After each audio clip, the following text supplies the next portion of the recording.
Life is a lot like beekeeping. Beekeeping isn't easy, and at times can be downright tough. Sometimes you feel like you're on an island, that you're not making a difference, and that you're on your own. But just remember, the darkest hour is just before dawn. There are those out there shining a light, being the change, and being a lighthouse. You're not alone.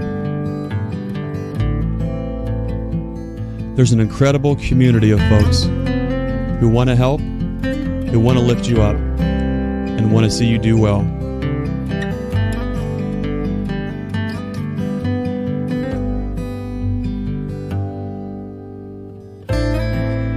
Like the honeybee is to the hive, we're better together. With hard work, if we work together, and with a little help from above, all things are possible. It's not just about keeping bees. It's about being our brother's keeper. Be the lighthouse.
Hey guys. Hey fellas. How's it going? Back again. I'm telling you. I know. What's happening? Can you guys hear me okay? Yeah. Sound like $1,000,000, Brian. All the way from somewhere from your remote bunker. Somewhere out there. 999,990. Because $10 I just said Nature's Image Farm, be the lighthouse. Brian, thanks for the super chat. I appreciate that. I really do. Those, I know we say it. We appreciate everything. It helps keep everything going and moving. So thank you, sir. I definitely appreciate that. Not a problem. How are things going in your neck of the woods, Bruce? Hot. Looks like you're overrun with bees on top of bees on top of bees. Yeah. I don't know what the high was today. I think it was 100, but it's 94 right now outside. So it's wow. You add the humidity in there, and that's pretty crazy. But it's hot in other parts of the country too. So we aren't the only ones that have dibs to the heat down here. It's very, very warm. But fortunately, I work in a hospital most of the time, so it kills me when I'm in the heat. But I can get out of it some as well. And when you step out of there, you step outside. It's like, ooh, yeah. I think it was about that today. 96 up here in Ohio. 102 with the index. You know. It kind of feels good though. Brian can attest that most hospitals are freezing cold, and so yeah, you get outside, walk out to the parking lot, and you first get out, it's like, man, it feels good. But by the time I get to the car, I'm like, well, let's get the air conditioner running again. So it's pretty crazy, but yeah. But anyway, it's the bees are just our flow is just right. It's just trickling a little bit. I think we're about done here, but it's been an incredible flow. I may have compared this before. I don't know if I've ever compared it on here before, but it's been the spring flow is like a water hose, and then the tallow kicks in, and it's like a fire hose coming in. It just is crazy how much honey they bring in during the tallow flow. But we're about done with that now, so got to harvest and then keep them alive. That's the next couple of goals here. Yeah, I saw somebody had someone's Amazon guy loves them and showed up with I don't know, about 3,000 5-gallon buckets via Amazon. Bruce, what's going on with all that? Well, I ordered 90, and the girl was real cool. She's really upbeat, and they were in 6-packs in those boxes. So I had 15 boxes of 6, and she left with a bottle of honey, so she was happy. We were here when she delivered it, and I think my wife's given her a bottle of honey before because she orders a lot of stuff for what she does at the school too. So yeah. FedEx, UPS, and USPS are frequent visitors to our front door. Bruce, you should have yelled inside and been like, "Honey, the buckets are here. We can mix up the next round of mash." Good grief! It's much better though than trying to track them down at Lowe's and Home Depot and just drive all over the place, because they never have that many. They'll have like 30 buckets and 2 lids, or 2 buckets and 40. I mean, they never have the right amount, and so we'll see how we like them. The reviews were good on them, so we'll see how the buckets are. But I'm sure that they're 5-gallon food grade buckets. That'll be fine. But yeah, it's going to be a big honey harvest for us here in a couple of weeks, assuming everything continues to move forward like it is. And it'll probably be my biggest ever at one time, and it's going to be a party. It's going to be hot, but it always is hot in July. Late June, early July here in Alabama. So yeah, Bruce, I'm not taking my boots off to do the math, but I think that's somewhere around 5,400 pounds of honey if you fill a 5-gallon to 60 pounds. That's right. And then we're probably going to have more. I've got a few buckets left over. So, oh my gosh, we're going to pull between, I estimated, I went through them this past weekend and kind of just to get an idea. And I think we're looking at between 160 and 180 supers. So nice. And we figured, last year, I think we figured that it took, a little less than 2 supers to make a 5-gallon bucket. So, 2 supers make a little more than a 5-gallon bucket. And so we'll just see what we end up with. And it's going to be crazy. I've got a few recruits coming to help, so it's going to be fun. It'll be a fun video, a fun time. And the July 1st, pulling the honey, we're going to just try and split into a couple of teams if we can, if we got enough people show up and we're just going to have to hit it and go hard. And if we have 2 crews, we can get it done pretty quick. And then the next day is just going to be a sun up to sundown type of a day. So if you were close, we could have had like the yeah, man. I wish y'all could come down. That would be so much fun if you guys could come and do that. Yeah, wouldn't that be cool? That would be so much fun. But yeah, maybe in the future. Yeah. I'm to the point now to where I'm just, if I really can't grow anymore from a honey perspective without, Rusty and I do this thing, and it's a big deal, and it's rough, but we get it done.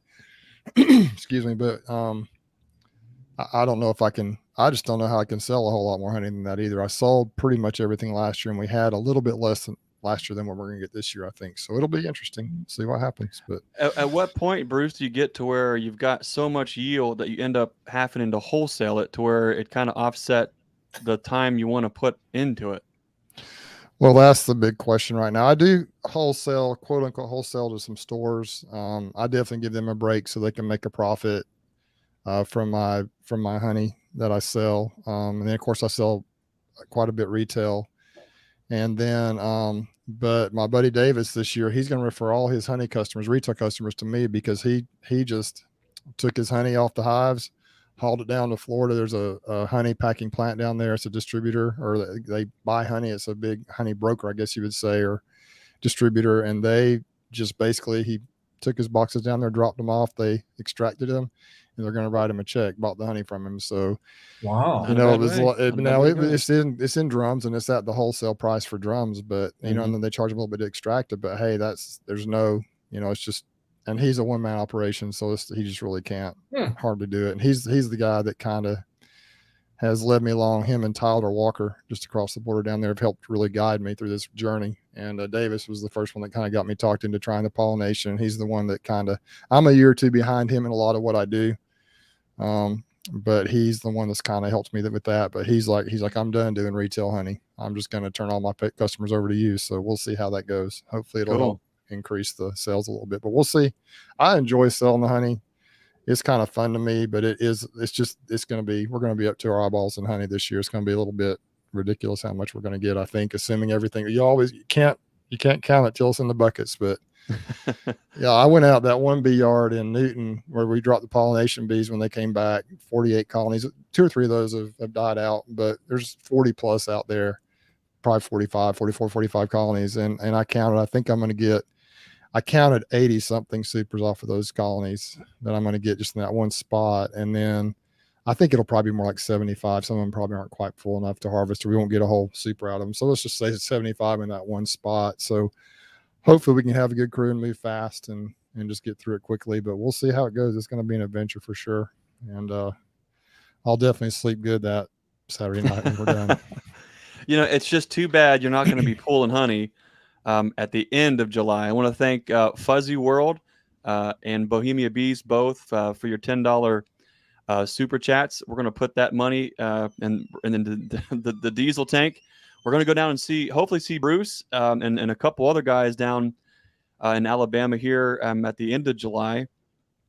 So save a little work for me, Bruce. Don't have all the fun down there. Well, I just hope we're not going around cleaning up dead outs when you're here. That's what I don't want to do. That's the time of year when it's the worst. That's the worst time of year for us for that. But I'm going to try and identify some colonies that need new queens, and maybe we can do some requeening when you're here. If you're bringing my queens, the queens I bought from you. If you bring those with you, maybe we can just stick some of those queens in some of them. I'm going to try to identify those, and maybe we can just do that. And that'll be kind of fun to do. Maybe I'll mark those purple, or I'll mark them different for you. So whatever they go out in the yard, you can just say we need to pick out a stream team color, mark them the stream team color, whatever that is. There we go.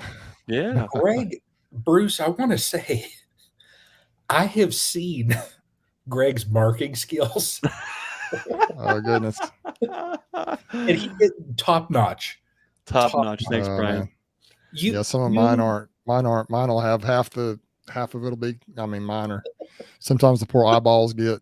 Did we talk about this the last time, Brian? I can't remember. We did. Yeah. We talked about your fluorescent yellow queen that you marked, right? Oh, she was just. And I just actually just checked in on her, and guess what? She just could care less, and the bees could care less, and she is just laying up a storm. But there is always something to learn every single time. But if you want to know more about what we're talking about and how on earth did Greg happen to butcher marking a queen, check out the last live stream over on that was on your channel, wasn't it, Brian? Yeah. Yep. Check out that. We can go into the detail there. I want to thank Pete over at BeeWise. Pete, thanks for your queen order. We shipped Pete some queens out, and I really appreciate that, Pete. Hope you and the family and the little baby are all doing good. Yeah. Speaking of these chats, you go back and watch the last chat, and you can see we have a live stream team chat from last week on Brian's channel. There's a giveaway that's coming up soon. Brian, why don't we talk about that a little bit? You've got a giveaway coming up. Look at that. We got banners now. Look at that. I'm telling you. Wow. Brian, we were talking about this giveaway. Me? Yeah. Well, I got to read the banner when it comes across. See? So those that do not know, and now I got to apologize. I'm not at home, so I can't attempt to lift the box. But Bee Castle was ever so generous and kind, and they gave us it's a 2 deep, 1 super complete setup to basically give away.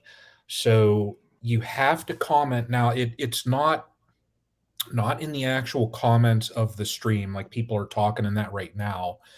You have to basically, after the stream is done, according to just like the banner says, if you comment Stream Team and Bee Castle on last week's stream, and then after this stream on Greg's, I'm going to match up both of them, and next week on Bruce's, We're going to spin the wheel, and somebody's going to win a complete hive setup. So Cool. now you have to be in the continental US. That's one of the, kind of hiccups with it. It's just the shipping would be, oh my gosh. I mean, it would just be astronomical.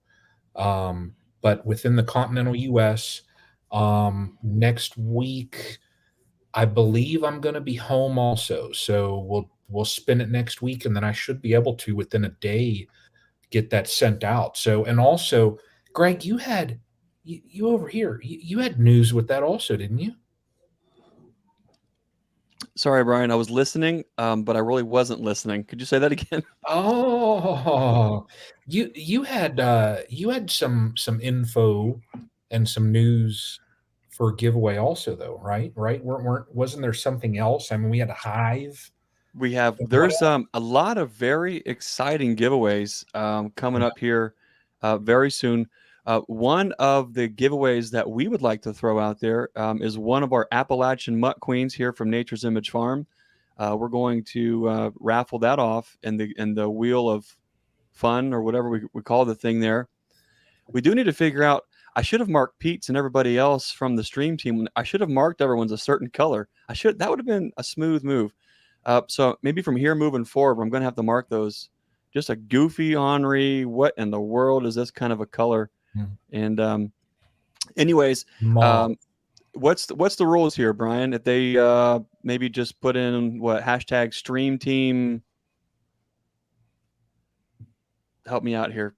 What do they need to comment for to get entered into the free queen drawing? Oh, the queen. I mean, shipped in the United States here. Let's hash it out right now. Do you want that as second prize? First prize hive, second prize queen. There you go. Keeps it easy. Or just one go around is the one thing, the next round is the that'll work. We'll spin it, and the first one is going to be the hive, and second. Not everybody probably needs or wants a queen's the thing. Yeah. Well, I tell you so we can just do that one live, like we've been doing them. Maybe we'll do it live. Have them comment, and we'll figure out a word. If you enter in this, oh, look at that! Isn't that cute? Greggy Poo's queens, isn't that cute? Hickory highs. Hashtag you shouldn't have. Poo's butts. Oh man! Yeah. I tell you what. Let's just do it live. Yeah, we'll do it after. We got a lot. Listen, next week too, I'm working on something that is going to be top notch if we can get it done. But this is one of the reasons, guys, that we've started giving away these prizes. I've noticed a couple. I think maybe it was my last live or maybe the one before. That we were starting to get some of these super chats and things like that, and we want to give back. And so the one that I'm thinking about, we're actually going to have some skin in the game. We're going to actually have to pay a price for this thing a little bit, but we want to give this thing away. And so you're going to be, I think, really impressed with what it is, but we're working on it. We're not sure it's in the bag yet, but we're working on something really big that we'll be announcing soon. And we'll just let you figure out when that is. So you got to tune in to see what the prize is going to be and what the requirements are going to be. Yeah. It's going to be a really big deal. So yeah, it's going to be one of the more bigger prizes that you'll see on something like this. At least I could be wrong about that, but it's going to be very, very nice if we can make it happen. It's going to be huge. And yes. I'm just going to say, if that all falls into place. Yeah, we're working on it though. So we're trying to get your hopes up, but maybe not too much. I think it's going to happen. We just got to make sure. So anyway, stay tuned. And next week we're going to give away the Bee Castle Hive. It sounds like Greg throwing a queen in there too. And we're going to have another huge announcement. Probably. It's Lisa at Grammy's Midwife, right? Lisa. Yep, for sure. That'll be the end of July. Right now, I think what's kind of cool is, some people it depends where you're at on the hippie beekeeper scale. I'm up there pretty good. And so when it comes to solstice queens, there's a lot to be said about that. So right now, I thought it would be cool to not only graft, but have my queens being nurtured during the solstice. So the night before the solstice, I grafted, and they're in the cell builder right now. So more than likely, those will be some of the queens that are going to come down to Bruce. So in that suburb, there might be an extra maybe 20 or 30 queens. I'd be happy to bring those down to Alabama too. So yeah, we'll see if anybody else wants any. Maybe they can let us know fun before, to be able before they come. to do that kind of stuff. Got to thank old Dan Bokris, aka DJ Barracuda, for the $4.99 super chat. Keep an eye out if any of you are into podcasts and know us from the Contrary Beekeeper Show. Dan and I both do that show. It's been such a busy spring that we haven't had time to really get together to record content. We get together all the time, but we're always just hot and heavy in the bee yard getting stuff done. But Dan was out, and we put a couple episodes together. We're going to work on getting those out. So we're the stream team. The Contrary Beekeepers are back and better than ever. So keep an eye out on that. Dan and I are going to try to commit and be more frequent with those episodes. So Dan, thanks for the super chat. What else is going on, guys? Any other updates before we get on with the rest of the show? We're just, as far as mine go, I think that's about it. If you watch the video that came out, I intentionally, well, it just kind of fell this way, but wanted to have it come out a couple hours before this so a few people may have been able to watch it. But just see these bees down here, man.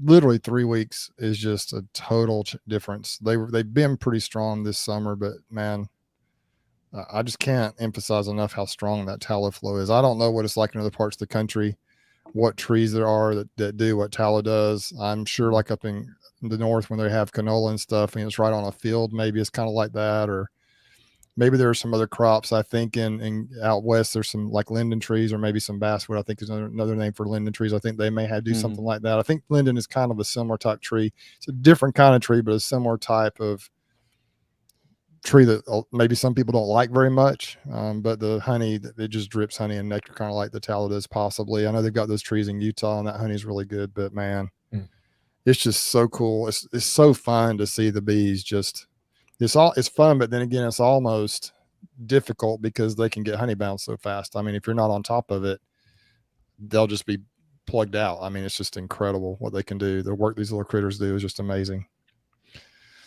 Oh, I did also, if you watch the video, little update on the Premier versus Pureco, little comparison I did. And so if you watch the video, it's not, I waited too long, honestly, to check it. So, but I gotta is that today's video, Bruce? Yeah, it is. But I will tell you that they did pretty good with both of them. So I gotta watch. I was at work. Yeah. Anyway, but I'm looking forward to checking your new video out, Bruce. Yeah, it's not a long one, but it was just kind of I was in the bee yard just doing some things, and I was pulled out the old phone and walked around and did a few things, and I'm trying to make some more of these little shorter videos that aren't as long. I'm still going to do some of the longer inspection videos, but I'm trying to do some that you don't have to, they're a little quicker. Yeah. And see how those go. Those are easier to produce as well, to stick on one short little topic and a little update and things like that. And maybe some tips here or there that you don't have to, the editing isn't quite as lengthy or detailed on that either. But I don't know. People seem to like them okay. A little variety is nice. A little different approach on what you're doing and how you're presenting that information. Brian, thanks, Brian, because Brian just put out another Learning Yard at Nature's Image Farm video over on the Castle Hives YouTube channel.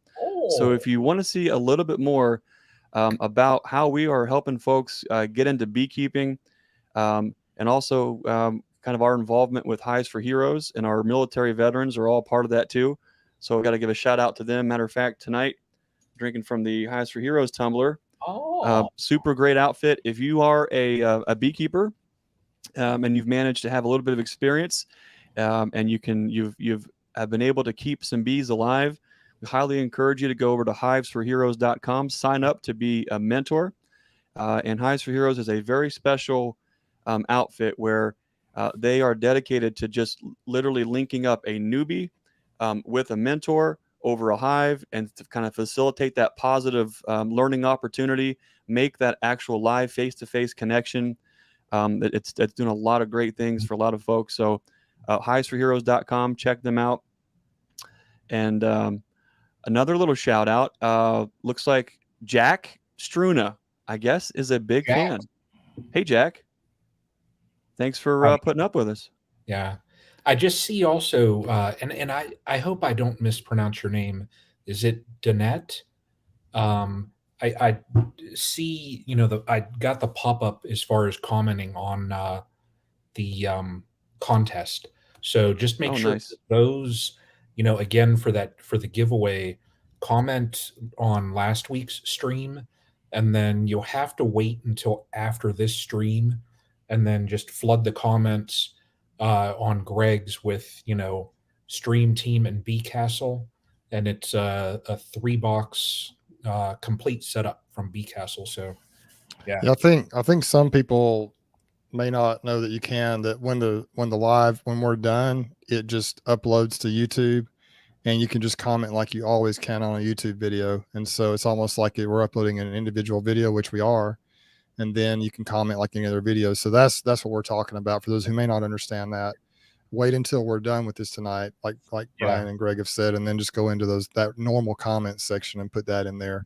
There's just no way to really wade through, I don't think, all the live chat videos to try and pick those out, because there's on mine there's like over 1,000 comments on some of these videos, and so it's a lot to go through, which is awesome, and we really appreciate it, but it would be tough to try and pick out a prize out of that, I think, or pick out the people. Got to give a shout out to Rob Pollock over at Larabie's for the donut money. Rob, 1, 2, 3, 4. It's perfect timing, because today is I don't even know what day. Oh, it's Stream Team Wednesday. Of course, it's Wednesday. This coming Saturday is the Learning Yard, and so what we do is bring a bunch of donuts in and coffee. So Rob, thanks for the donut fund, and also, if you haven't already checked it out, check out the Larabie's YouTube channel. The first thing I'm going to do, the very next video that I'm going to watch, is Rob Pollock's brand spanking new video, where Rob came out and picked up some nukes here from Nature's Image Farm, and we actually he got one of the U-pick queens right from the Lighthouse hive. So we picked him out a very special queen right from that hive that he took back to Maryland along with his nukes there. So if you want to see more on that, check out that video. I'm not sure what it's called, but something about queens, Lighthouse queens at Nature's Image Farm, but check it out over on the Larabie's YouTube channel. Super cool. There it is right there. Brian's working the magic behind there. Brian, thanks for all the things that you're doing behind the scenes to make me and Bruce look as competent as we are, because truth be told, everyone knows we're not. So thanks for making us look good. For sure.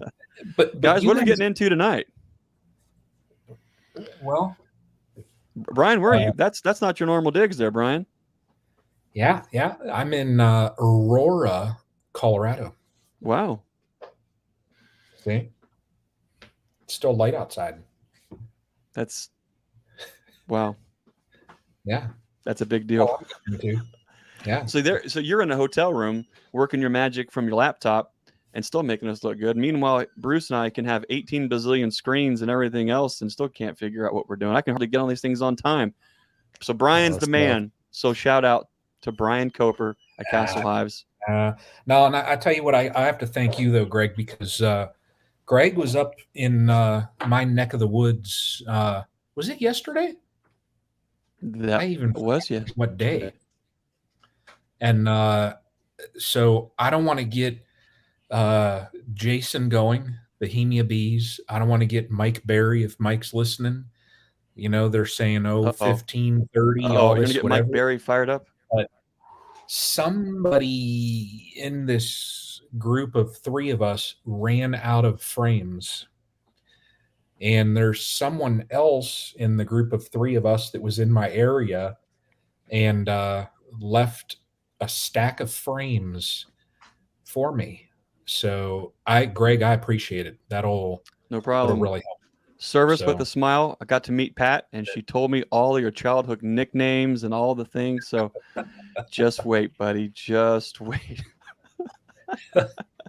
Oh my God. Well, tonight we've got some listener questions from all over the country, and some are pretty unique. And so I'm looking forward to kind of doing what we normally do, is just kind of we'll play one of the questions, and then we'll kind of just go around the room, the virtual room, or whatever you call this thing, and we'll just kind of give some thoughts and have some fun. Yeah, sure thing. So hopefully, Brian, you got those links, because I don't know how to open them up if you didn't. See, here it is. You got it? Fire away, Brian. I'm going to mute myself just because I don't know what I'm capable of doing here. Things might echo. Well, this is Tim with Southwest Ohio Bees YouTube channel. Yep. Brian, take it away. Hey, this is Tim, Southwest Ohio Bees. Hey, stream team, how you doing? I'm on my thinking tree. Doesn't everyone have one of these in the apiary? Hey, it's that time of year again, harvesting honey. My question for the stream team is decapping knives. What is your favorite knife? Cold, hot, kitchen knife? A lot of beginners out there don't want to spend a lot of money. What is your favorite here? This is what I'm using here this year. Tell me, what is your favorite knife? Thanks. There it is. You guys want to pick an order and just keep with it all night? Bruce? Your chef. Your chef. You go first. Okay. And then Brian, and I'll go last.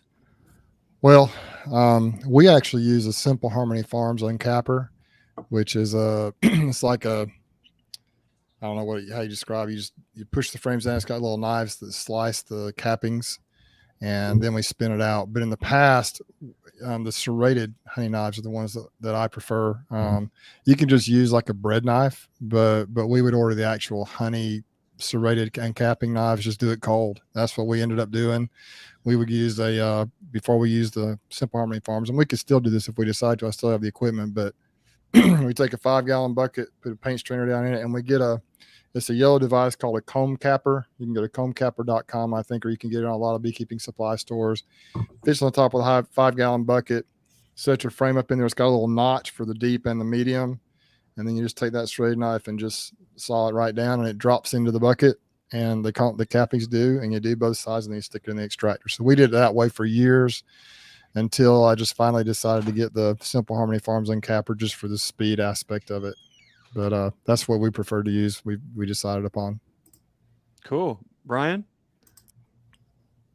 There's the capper. Yep. Okay. Works really well. It makes it so easy. I think we had 2 of those stations set up, and 2 of us, my wife, my daughter, and me, would be doing the honey, and 2 of us would be doing that. The other one would be loading and unloading the extractor, and that's how we did it until we just got too big to do it in the garage. So. Any bigger, you're gonna need some. You're gonna need a honey line. Yeah, we're getting. Yeah. You're already there, probably. Pretty close. You are there. Brian, what do you like to use? Well, I'm probably the hillbilly of the 3. So I've been known to.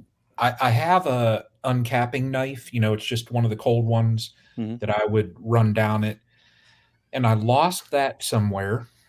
So I had just a regular fork and was just scratching them, So I basically, Tim, I use anything available. Whatever you haven't lost. Well, I've got one of those tools now that has you run it down the frame and it pulls the top cappings off. Those little planes, little microplane deals. Yeah. I've got one of those now, and I kind of upgraded my setup where I think it's almost like that comb capper because it goes into a bucket. So I kind of upgraded some things last year. Hopefully I didn't misplace it so that I have to go back to using a fork. Yeah, Tim, I just use whatever. I think we're about the same boat. I think I kind of like a cold serrated, decapping knife. I think has worked great. We also would have a hot bucket of water, dip that in the hot water, and just dry it off in a towel, and just so it was warm. And it seems to help a little bit. We've used the picks. What else? Everyone saw those little wood handled. It had like a picks with a little microplane type of deal. You kind of run down them. Mm-hmm. That actually worked out pretty good. It wasn't as bad as I thought it would be. For what it was, I mean, it's really hard to argue with that one. We would just kind of run that through there real quick and then use a pick, just real quick cleanup. And that seemed to work out really good. A lot depends on how your honey frames are actually built out, though. If you have a nice thick honey frame that's out past the end bars, I don't think you can beat like a bread knife or just a regular capping knife, because you can go follow the edge of that sidebars all the way down. Yeah, there it is. So when it's a little bit thicker of a honey frame, I think a regular serrated knife, decapping knife, and then a little pick, just to kind of get the little odd bits and things. It hasn't really been that much of a problem on efficiency in the past, because we haven't really had a lot of extra honey yield to do something with. It's always gone right back into building and growing and making splits and for the queens and things. This year I think we're going to be sitting on more honey than I can move around. So I think I'm going to have to just spend some off and get it out of the way. And our basic, kind of setup here now is just a 20 frame extractor with a little 20 frame extracting tank or tub. And then we just go to town and just start, cutting it off and spending. I have a question for you, Greg. How are you going to harvest honey out of Susie's top bar? Oh, Brian, the Susie top bar hive saga just keeps on going. That's a good question. In the past, when we've done a lot of natural drawn type extractions before, and it was just crush and strain. It's tedious and it's messy and feels like you're wasting an awful lot. But on that top bar, I probably won't. If anything, well, I shouldn't. Let's see. Okay, she's not listening either. I'll split that in two, and I'll put half a colony on one side of the box and half on the other, and I'll put a new dial on the other side there. And I like it. Maybe I'll split them out there. And I don't think she remembers, but I've also have a little top bar nuke just in the shop there for decoration. I could put me another little 8 frames in there and little 8 frames there. If you guys haven't already checked out the Susie's top bar inspection video that Brian took over on the Castle Hives, Yappy birthday. Yeah, it's distinguished. All right.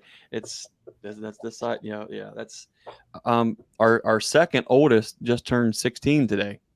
And he's got a little truck he's driving around now, and so there's going to be a lot more of those grays. Anyways, that's what we do for honey. I could spend all night about that, but Tim, thank you for the question. Hope that helps, and if it hinders, just blame this guy.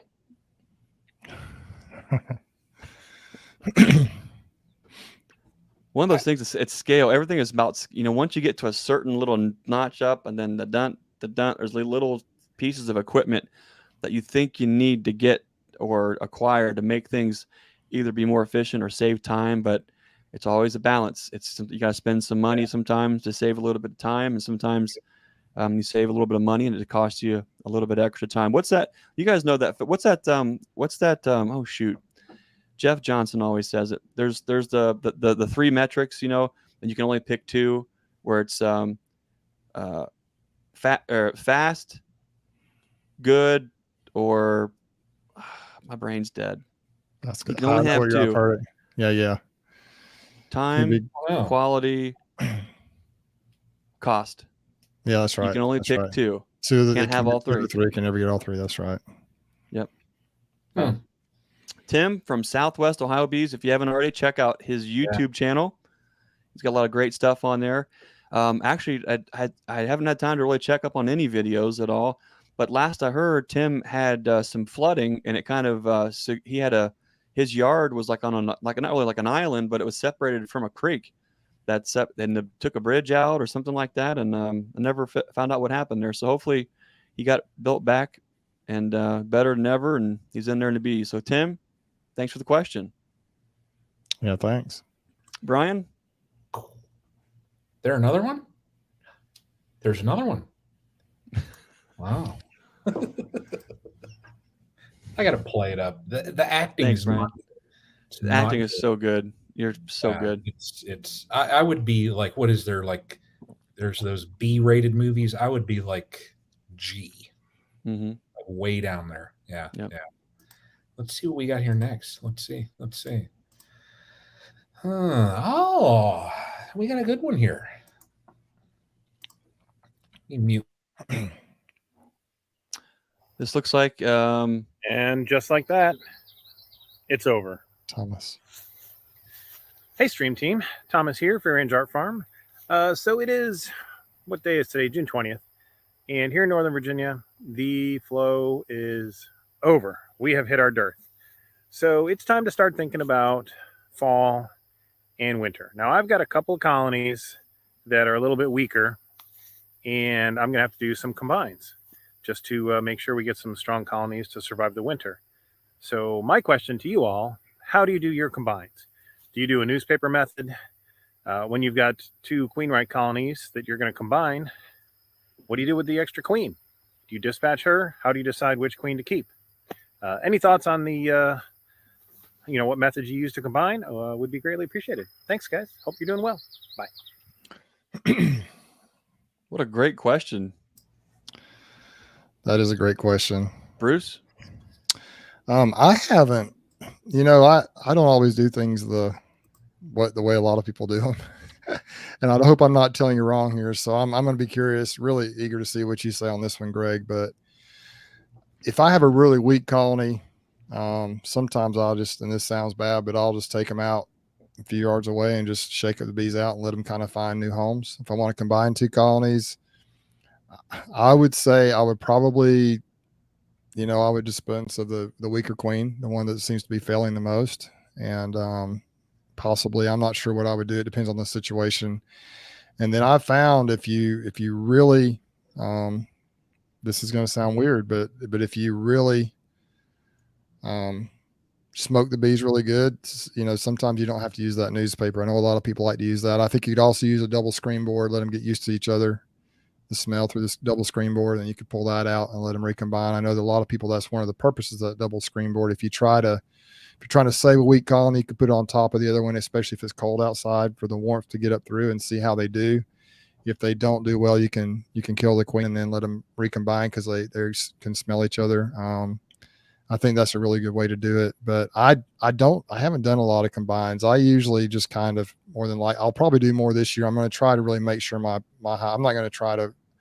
My tendency is just to try and nurse weak colonies along too long, lots of times, until they just die out. I just hate to kill. I would like to give them a chance, and that's not the best thing to do always. So I haven't combined a lot of colonies over the years, to be honest. I think the newspaper combine is what a lot of people use, and I think it's safe to use that one. But the question is, that's a great question about what do you do with the queen? So Greg, I think that was a horrible answer to the question, but Greg, I'm eager to see what you have to say, because you're in the business to make bees and to sell bees. And so you're always probably trying to keep those things super strong. And I imagine you've done a few combines over the years. Yep. I'm going to let Brian field that one first, and then I'll finish it out there. I do paper combines. I've always had luck with them. So I just always do that. If I'm ever going to combine a colony, I in fact am going to do that on one of mine. So I'm actually going down from 11 to 10.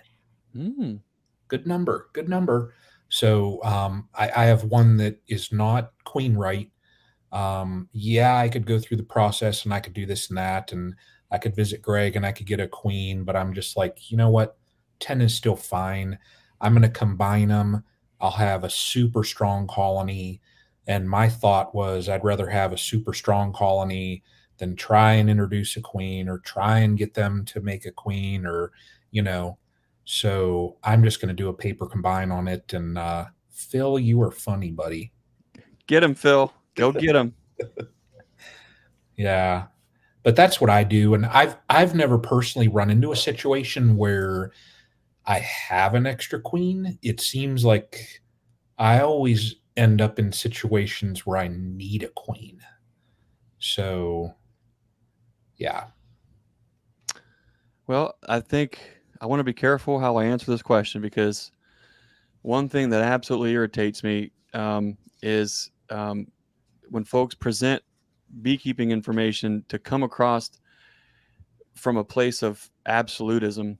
There are no absolutes when it comes to any of these things. Mm-hmm. There's always more than one way to pluck the chicken. Neither are right or wrong. It's you knowing how you're going to eat that bird dictates what you do with it to get to that point. That being said, I've literally tried everything. newspaper, heavy smoke, sugar water with vanilla. We've even swapped. Here's what I'll say is, Thomas, my question to you is, why are you interested in combining the colony? I think knowing why you want to combine the colony will, I think, lead me to maybe answer that question more directly. I am not in the habit at all of combining colonies because of that they're weak or things like that. If there is an issue and there's a health related issue going on with the colony and you can kind of see it and you know what's going on, okay, sometimes it's better to kind of go into damage control.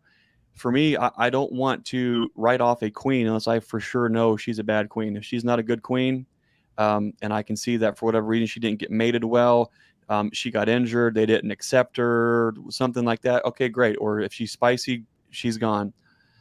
But to take a colony that is appearing weak and add a few frames of that brood to a stronger colony, I don't know what the net yield on something like that really is.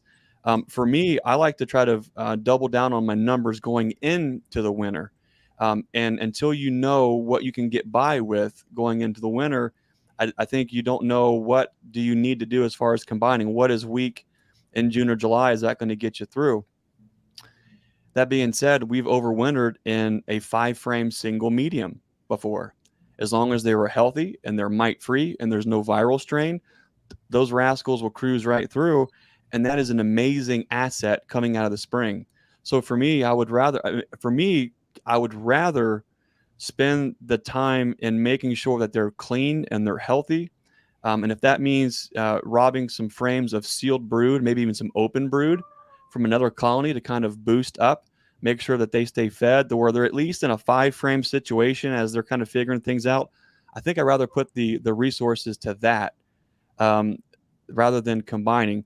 However, just this week, we did do some combines, and that was because that was the intention of a couple of these setups where we're growing out these little nukes to plug holes and to do nothing, just to replace old queens, things like that. And so to do that, I'm literally taking 3 frames with the queen on it, and I'm heavy smoking the colony they're going to, and that queen either was pulled or just pulled, smoke them hard, smoke both sides, add those 3 frames to that bigger colony, but that's for a different reason. And so you'll hear me say all the time, context is key.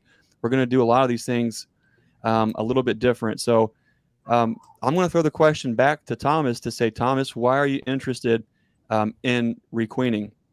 I'm sorry, in combining, and then kind of dial that back and chase it back to see, okay, well, is there anything else I can do? Is this the last resort? So I don't know if that really answered the question, but there are so many. We could spend 2 hours on scenarios. Does that kind of make sense, guys, or am I just am I blabbing? Absolutely. No, I tend to agree. I just don't do a lot of combines. Maybe I should do more, but I'm kind of like you. If I have a colony that's just, right now, if my bees are not strong, then they're just not the bees I want right now. If you see my videos, see what my bees are doing. If I've got some bees that I made a split in late February or March, and they're still in a 5-frame nuke and they're not doing anything at all, then I don't hesitate to just take them, like I mentioned earlier, off a ways and just dump the bees out and let them fly back and find a new home, and just strengthen the colonies that are out there. I tend to do that more than I typically tend to combine. I'm not saying it's wrong to combine, but the reason I was just really hesitant to answer the question is because I haven't done a lot of combines. Just never have. I think I may try that some, but it's like you said, Greg, you really need to know why you want to do that.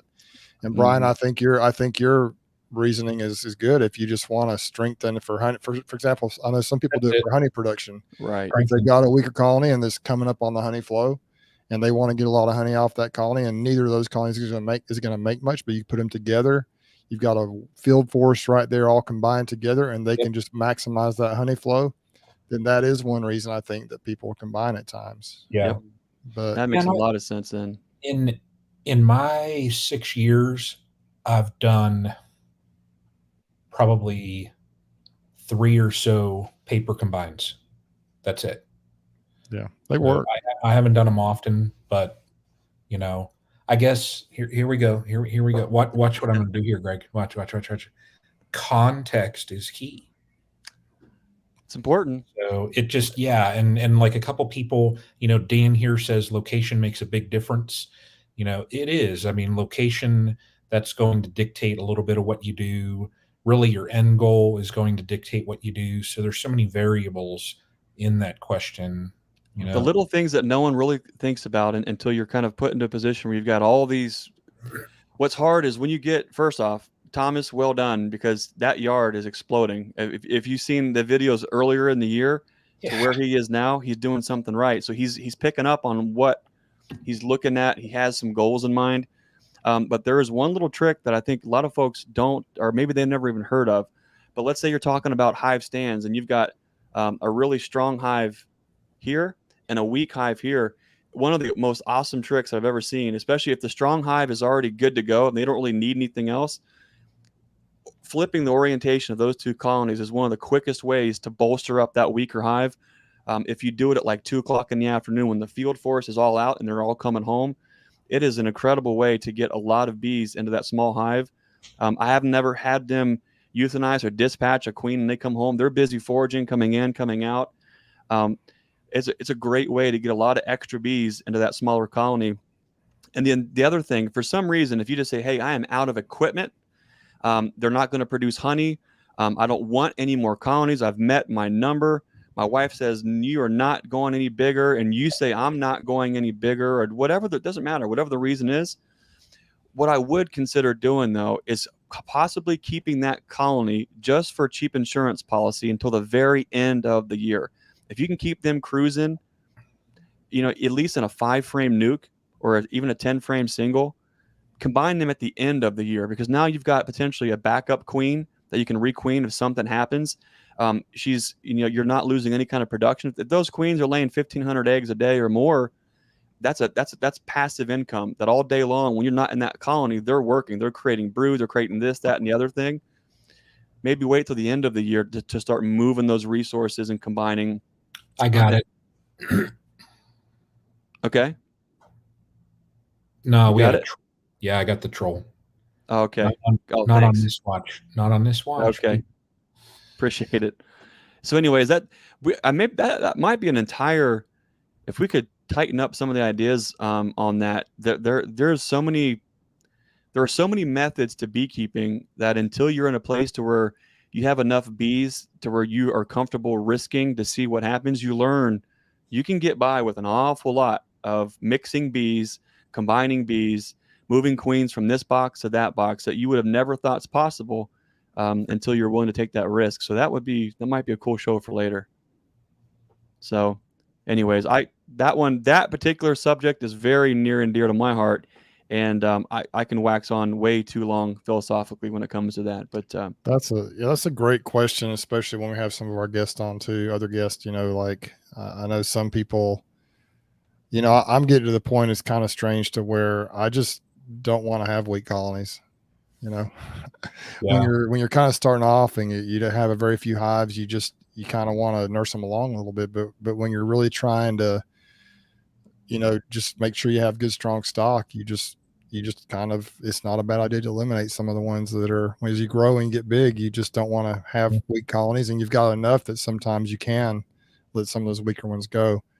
And that's something that was confirmed. I think when we had Gus on here, he talked about that a little bit, about just, you just don't want to tolerate weak bees or swarmy bees. There's certain things that you can kind of try to, I see what Cayman says, when in doubt, shake them out. And that's kind of what I do sometimes. They'll find a home and they'll find a home.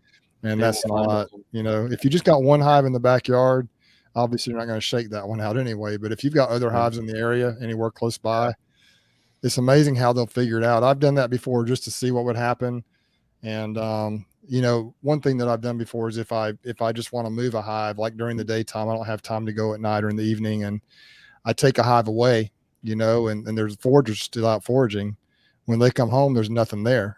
So to watch how they find a new colony and how they introduce themselves to a new colony is very interesting. If you don't put another colony where they were and you just watch what they do, that is so. And sometimes it takes them a day or two to get that figured out, but eventually there are no bees left. I mean, they're in colonies, they're somewhere, and it's just really cool. Sometimes if there's a colony close, they'll kind of all line up and they'll start walking over towards the new colony, and they'll sit there and wait. and it's almost like the bees in their colony are just checking them out, but eventually they just let them in. So it's really so intriguing if you just watch what they do, and you can see how they are a lot tougher and they adapt a lot better sometimes, I think, than we give them credit. Yep, that's a great great comment, Cayman. When in doubt, shake them out. I'm with Bruce. It is cool when you get to a place where you're thinking you don't look at it as a loss. You just shake them rascals out and let them sort it out. Now you've got some extra combs you want to do something with, move them on.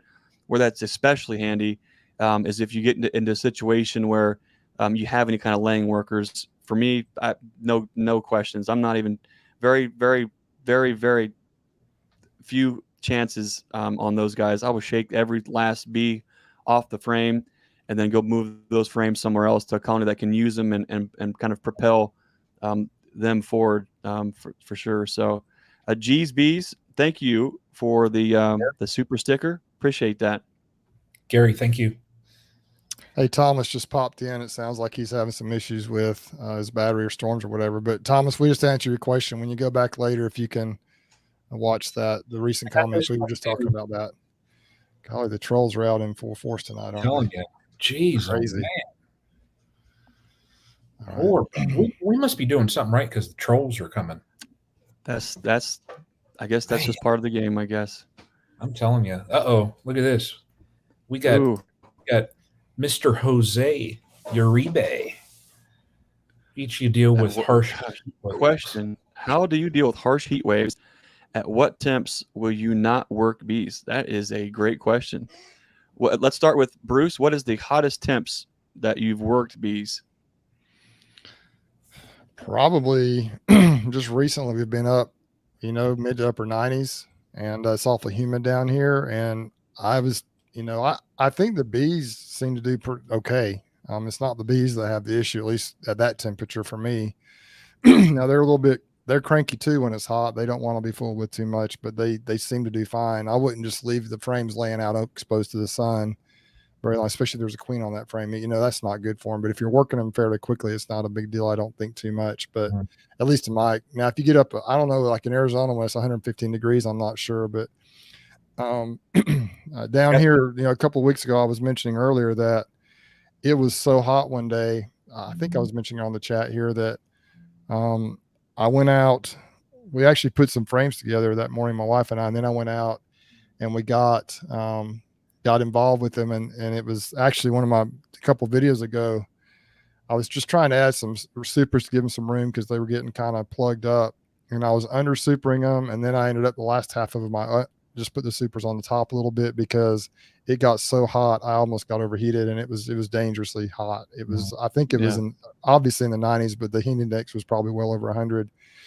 And so the bees, of course, were fired up. They were flying all around, and I was trying to drink. I have my cup here I got from Matt and Sarah out up there. And I had all the water out of that. So then I took a bottle of water and I had to undo my guardian bee thing and stick it in the corner and drank that water down. But I got halfway through, I stopped, went over in the shade and knelt down under the trees because the bees were after me. I couldn't just go pull off my veil and everything because bees are everywhere. I just drank that water. And I literally, when I left, I just almost got in trouble.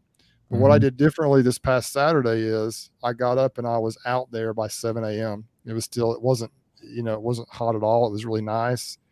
Got going early in the morning, and I was done with what I needed to do. And I did a lot of work. It was done by probably 12:30. I pulled in my driveway, and I didn't have any issues at all because it was just getting to that really hot temperature by the time I stopped. And so, in my case, there are probably some people on here who maybe have been in hotter weather or out west where it's super, super hot. Maybe Jose's been experiencing that or something, but I think it's more the bees that are the beekeeper that suffers more than the bees sometimes when it's hot. But I could be wrong in this extreme hot temperatures. I don't want to get out in them here. It's going to be like 100 and over 100 here tomorrow and the next 2 or 3 days. I don't want to be out there working bees in that extreme hot temperature.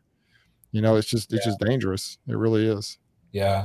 Brian, what about you? What's the hottest you've had to get into work bees? When it gets into the upper 80s, it just, you have to be careful, like what Bruce was saying. I mean, I've been out there and you start having cramps and things like that. And that's sending you a signal that, yeah, you're gonna, you're hurting. And when there's things that I know I have to do, just timing wise, there's sometimes where you have to go out and work the bees. In those moments, I don't mess around. There's a lot of times like that where I won't film anything. It's just I want to go out there, get the task done, and get in, get out. It's just get in, get out, and that's it. So I'm hoping that about the third week of July, Northern California has nice mild temperatures. That way, when I visit Jose, that he's like, you know what, this is so weird. We normally have warmer weather, but it's just very nice right now. We can go work the bees. If you see Jose, you guys gotta stop it. He had a video. I'm not even sure how long it was, but it was him and Max eating some kind of chips and some kind of salsa thing. You got to make sure you stop in at like a nice Mexican spot and get some good food and just that's cool. Yes, Jose, that is my treat. Take me to one of those stands wherever you go. My treat. Jose, you heard it here first. Make sure it's one of those sit down ones where they bring the food to you if Brian's paying. You know what I mean? Yeah, I got you, buddy. Take me out there, and it's my treat. As far as temps here, luckily, because we primarily focus on nukes and queens, that is kind of the first part of the season. So as hot as it's really ever been for that, this year has been like 98. In Ohio, when it's 98, we're probably somewhere around 60 to 70% humidity. So it can get a little bit kind of sweltering. Where we're at here at the farm, we're like maybe 1,100 feet above sea level on a ridge top.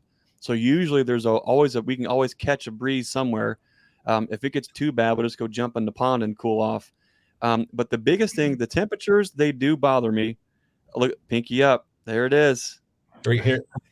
So when I'm out with say that day, I'm gonna have to be drinking like this. Watch. Yeah. Got the pinky up. Just Perrier waters and just pinkies up, just living large. What bothers me with the bees is if it's one of the good things about Ohio is we don't have a lot of like fully sunny direct sun days. Usually there's cloud, it's overcast, and it's hot, which also means it's usually pretty humid. But for some reason, the sun it absolutely zaps me. If I'm in the sun for 2 or 3 days and it's full sun, it zaps me. It takes me a day sometimes to catch up. Sometimes 2 days, but you'll feel the cramps in your feet. You'll feel like especially if you're catching queens, you'll feel all of a sudden your hands aren't working. It's time to stop. I usually like to get going earlier in the day and get all the really heavy stuff done, and then just kind of cruise and maintain throughout the day. When it's really, really hot out, we'll work from like maybe 7 until 11, and then we'll take a break, kind of cool off, pound Gatorade, have lunch, and then come back in at like 3:34, and then work till the end of the day. Greg gets donuts and Jose is getting tacos. Tim, that's just the life, man. We live the life we love and love the life we live, I guess. Greg also got part of a wall. Brian is a man of many talents. He'll come and build a wall in your pole barn, just close this thing off so it's ready for customers. He'll bring you donuts. He'll come and films your videos. I mean, what more can you ask for? And just drive off into the sunset. So anyways, that's a real concern. I can't even begin to complain here in Ohio because it's terrible, way worse than other places. But the main thing, I think, if you're starting to push yourself, know those signs from from heat exhaustion versus heat stroke. Kind of be mindful of what's going on there. The worst thing is if it is really that hot out and the bees are bearding all over the boxes, and now you're fooling with cracking lids and moving boxes with bees falling off and jumping around. That's probably the worst thing because they're grumpy and cantankerous too at that point. So that's what we do. Try to stay hydrated, pound the Gatorades, be smart about when we start, be mindful of taking breaks, listen to your body, pick up on those cues, on the cramps, things like that, and try to get the ugly stuff done early so you can kind of just cruise and do your bee yard maintenance type stuff, later on in the day. Yeah, I know I've seen some people also comment in here of different things they wear. Like maybe a cooling vest or I've seen those things with the fans that blow up into your face, kind of keep the air circulating. Also, actually, one of my I think that thanks ECP, and I think Grammy mentioned that as well. I also somebody today at work mentioned maybe getting one of those, was a camel pack they call it, or whatever, you can put it on your back, and you can be hydrated without having to unzip the veil and try to get it in there like this with the bees flying around. So those are some ideas. I've never done those things, but those are some things that may work. And as hot as it is, sometimes it might be worth trying the Ice Vest or the little fans or whatever. I'm thinking about looking into some of that stuff. But that's anyway. actually a good idea though with that bladder, because I've got a hiking pack, and it's a small one. I think it holds 2 liters or something like that. But I can typically, what I would do when I would go on hikes is I would freeze like 3/4 of it and just put a little bit of water in it. But that would be a good idea. Throw that thing under the jacket and just have that straw up. I don't even know how you guys do it with the. I very rarely. I mean, you're going to see me in any kind of a jacket or a suit. I'll throw on my little, throw on veil if I have to. But when you come down here, bring a jacket, Greg. Okay. I'm just telling you, bring a jacket. Point taken. What I don't like is if I'm trying to figure out, is that sweat running down my backside or is that bees running down my backside? That's when you know, okay, that's when it gets too hot for me. But anyway, if you come down here in late July, early August, Greg, you're gonna find out what they might have a little attitude. What you're saying, huh? Well, and you might find out what South Alabama heat and humidity is all about. Someone on here mentioned it's been in triple digits. That's going to be a non-issue. You already have Jose's Queens. They're going to be calm and chilled. Exactly. They're just going to be like, hey guys, throw on some Grateful Dead and just cruise through the day. Everything is going to be fine. I will say, speaking of that, Jose's on here. I know he's in the comments that his queens are doing well, and they are calm. They're I mean, all the bees right now are a little bit chippy, but his are probably some of the more calm ones that I have right now. I like how you say chippy. Chippy. They're just not happy. Chippy. You never heard that term before? Chipper, I thought, is like, hey, it's chipper. Chippy is the opposite. At least that's what I've always known. It sounds chipper. That sounds like a hair worse than spicy. Yeah, it's pretty. It gets which rough. way is spicy is chippy? I'm gonna find out.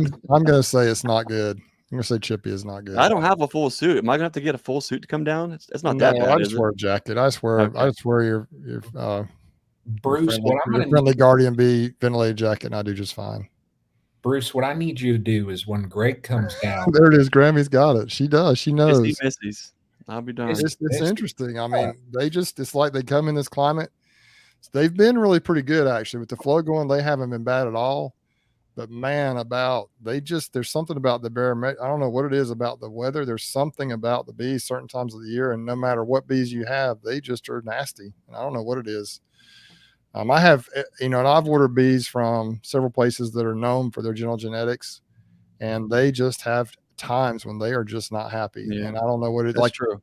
Like in early spring, January, February, March, man, they just get so fired up, and I don't know why, because there's a little bit of a trickle coming in, but man, they just get mean. I don't know what it is. And then like last couple of months, they've been really nice up until the last just few days when the flow's starting to and they weren't too bad. If you watched my last video that just came out today, they actually weren't too bad the other night, but you can just see that flow, just the trickle is getting to be less and less. Mm-hmm. And so it's basically done. We're very, very close to it just being completely done. There's a little something that trickles in throughout the summer that keeps them kind of going, but as far as collecting honey and, packing it in, they're about done with that until, cotton and fall stuff starts kicking in. So anyway.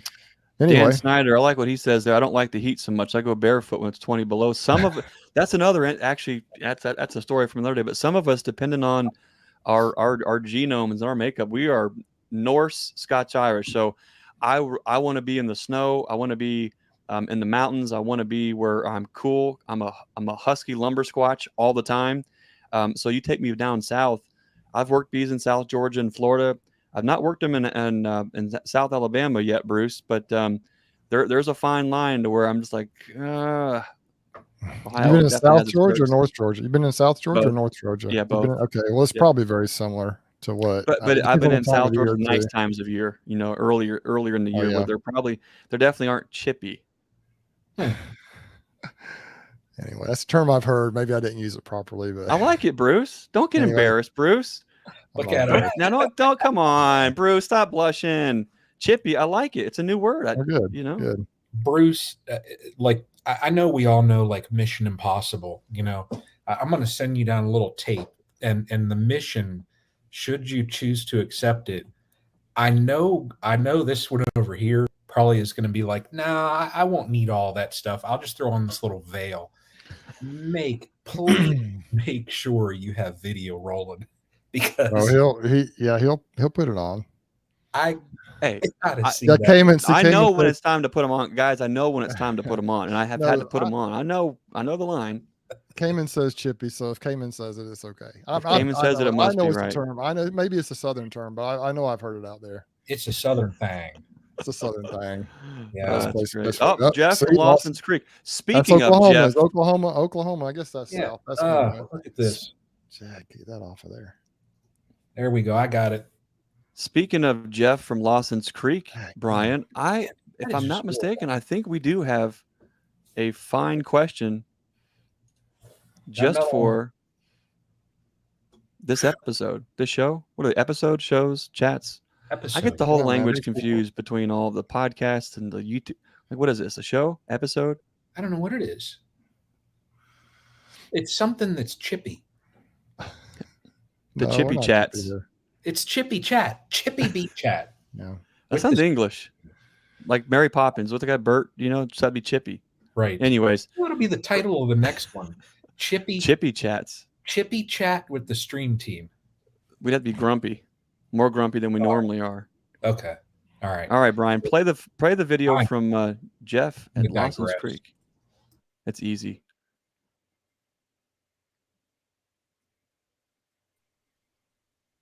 Hey, stream team. I've got a quick question for you. If you were wanting to remove a queen cell from a frame with foundation, what is the best method to do that? I could get into the whys and whatnot, but I'll just leave it short and just see if you guys have any suggestions, for how to go about doing that. Thanks. That's a cool question. And not only is Jeff a gentleman, he is also a scholar. So he gets deep. He studies. I have a video that I sat down with him and Justin Wheeler from the Castle Grounds channel when we had an interesting meetup. How I met those guys on the road to the Hive Life conference. That's a whole other story that I've got a bunch of videos still from Hive Life to put out. So keep an eye out in the future on those. Speaking of Hive Life, Cayman, what is the link for folks to go ahead and get their tickets for Hive Life 23? I think it's probably just hivelifeconference.com. Is that what it is, Brian? If I try to pull up another screen here, my internet will crash. I think it's... Guess what? Bing. There it is. Right there. So I'll throw the link in the chat. I will say, so everybody that's on here, and even Cayman, you're only going to have to put up with me for one day. So I am only going to be able to make it one day. Donuts. Look at the donuts. I'm there for 2 days. Come on. There were donuts. HiveLifeConference.com. Brian, we will have one glorious day with you. You've got some very important family plans to take care of. So we will somehow make do without you, but I hope you guys have a good time on the wedding, and we'll be happy to see you when you get down. Yeah. No, looking forward to it. I got the other one. Ooh, no, look at that. I think the last Hive Life was amazing. So many great opportunities, connections, friendships. You're in there with folks that are just of a like mind and spirit. It's awesome to be surrounded with so many people cut from the same cloth to not only fellowship and learn, but just to keep building that community. And I think we're all can see what that can do when you give people the place to do that, how things can actually explode and turn into something really, really special. So we're definitely looking forward. We'll be there as vendors and looking forward to seeing everybody there too. So that'd be really cool. Looking forward to that. So Cayman and Laurel, thanks again for taking the time and the effort and putting yourself out there to make it happen. Yep. We're definitely looking forward to the Hive Live 2023. And Sevierville is how you say it, I guess. Sevierville. If you want to go back, check out more on all of that. There's actually a really fun interview that we did with Cayman after the first one. And he's kind of talking about all the things he wants to do in the second one. So you can kind of see how he kind of foretold the direction of the second one. And you can see it kind of coming to fruition also with the third one. So you can go back to our YouTube channel, check out those interviews with Kanan. And you can also check out a very cool interview with the one and only Bruce Jenny with Bruce Bees and the California beekeeper himself, Jose Uribe. We sat down there at the restaurant, had a great time, a little fun little conversation there. Old DJ Barracuda was also in the mix there. There's, if anything, folks, that you're not only going to learn from just top-notch speakers, but the little connections and conversations and friendships that you build. The connections you make is well worth the price of admission. Yep. Outside of all the super deals and money you're going to save on equipment and top-notch education, it's a beautiful place to be. It's going to be worth it. So definitely check it out. So speaking of, we digress pretty quick here. We did have that question. We did have the question about removing the queen cells from the right.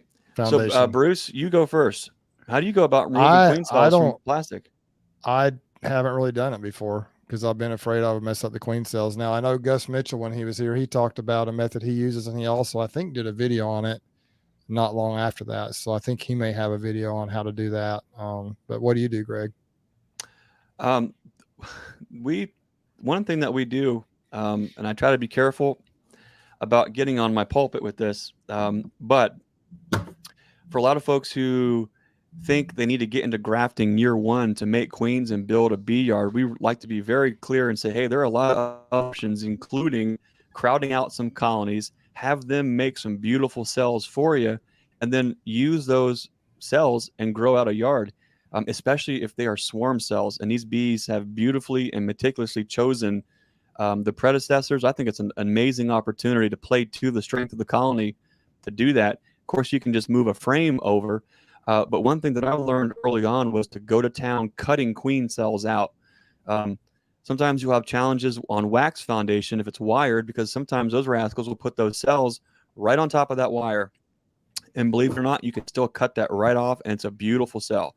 One of the hitches to using plastic foundation that I thought at first was not one reason why I was a little bit apprehensive to move to plastic was thinking that I wasn't going to be able to do what I've done for all those years in cutting cells.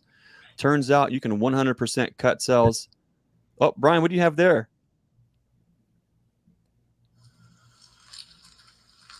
Oh, you got a video of it? Oh. Is that Greg doing it? That might be. And that's mine. Okay, cool. That's the knife. That is the secret right there.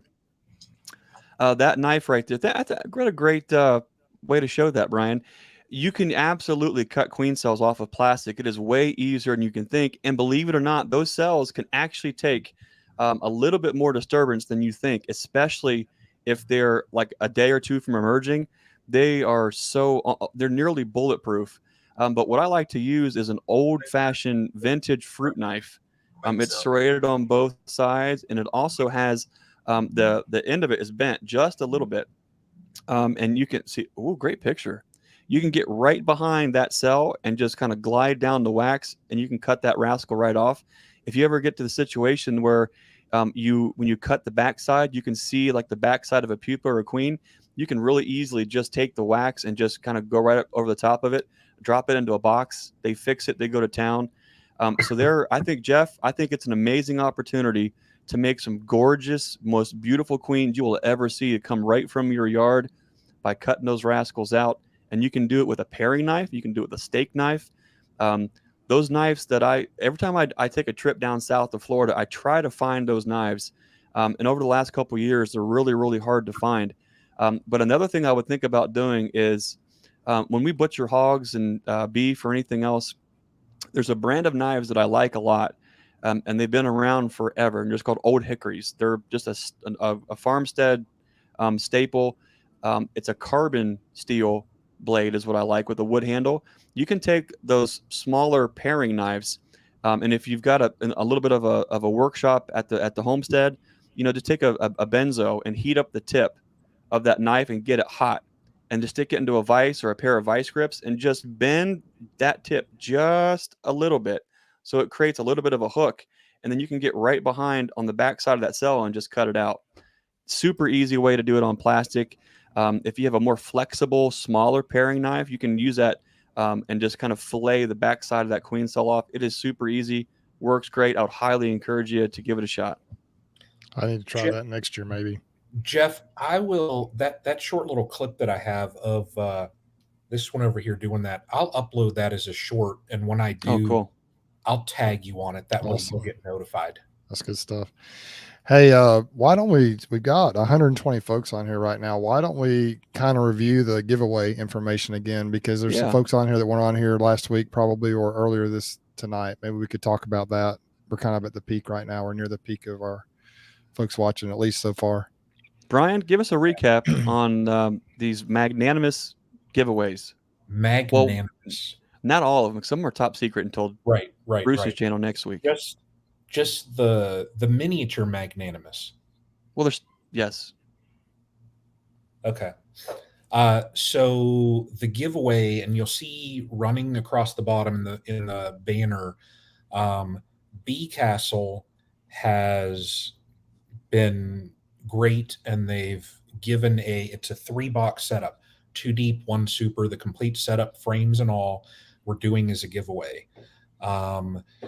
If you go in the comments now, not in the live chat, but you the published video, in the published video in the comments, Stream Team and Bee Castle, you'll be entered in. You have to enter that into last week's. So go into the comments. I've seen a couple people do it actually because I've gotten the notification. Throw it into last week's video on mine. Comment on Greg's once this is done and it's published. And then next week on Bruce's live, we're going to spin the wheel, and there's going to be a lucky winner of a complete Bee Castle setup. So within the continental US, apologize there, just, with shipping and everything like that. So yeah, I mean, it's going to be a great contest. Hey, could you put up a link and show them kind of what we're talking about here? Would that be something you could do, Brian? Sure. Yeah. Show them what we're talking about. I think a lot of people know what the Bee Castle looks like, but maybe this would be something to show people what that actually looks like. I see a lot of people were using them on their videos. A lot of YouTubers kind of use those things. I think they have some of those. Yeah, let's see here. I gotta get it. Let's see here. 2 deep, 2 super. Where we go? 2. Is that it right there? Well, let's see, Brian. Well, I'm sitting here. I clicked buy 10. I don't want to buy one right now. Also, if you're interested in the Appalachian Mutt Queen that we're giving away here at Nature's Image Farm, in the comments put hashtag Stream Team and Greg's Queen. Oh, not Greggy Poo. Dang it, Bruce! This is never going to go away. There it is. Yep, I believe that is it right there. So if you see, it's 2 deeps, the medium, you've got the frames and all. It's basically a complete setup. Beeswax coated beehive. Oh, so it's dipped in what? Oh, is it? Well, it sounds really nice. Are they really dipped in beeswax? So I have one that I've been using now for about 1.5 years. I set it up early last year. It seems to be doing okay. Okay. And you could definitely tell the wax. I mean, when I open it up, you could smell it. They got frames too. They come with frames as well, huh? Oh yeah, frames and all. Yeah, it's the complete setup. So comment on mine last week, and then once this live stream is published, comment again, and it's in the banner. You'll see it. Stream Team and Bee Castle. Oh, look at that! Cool. See, coated, not dipped. Tim's smart. Okay. All right. If you are interested in wax dipped boxes, holler at Cayman. I think him and his buddy are delivering some wax dip boxes. Yeah. I don't know all the details on a route from probably his place up to, where are they going? Somewhere. So find Cayman on the probably the Facebooks or his buddy, wherever that's at, and they had a really good price on them on a route from. That was a great price. I think it was maybe up 65, so maybe they're going up through the southwest corner of Indiana, maybe. Anyways, check that out. That's a super great price. Absolutely. On wax dip boxes. You can't hardly even buy them unassembled for that. So support Cayman and his buddy. Check that out too. Bowling Green, Kentucky to Evansville. Oh, we should have to comment Greggy Poo for this chat on the giveaway. There it is, Bowling Green, Kentucky to Evansville. Okay, cool. So there's the route. Susie, with Cayman. What did Susie start? She knew exactly what she was doing. That is awesome.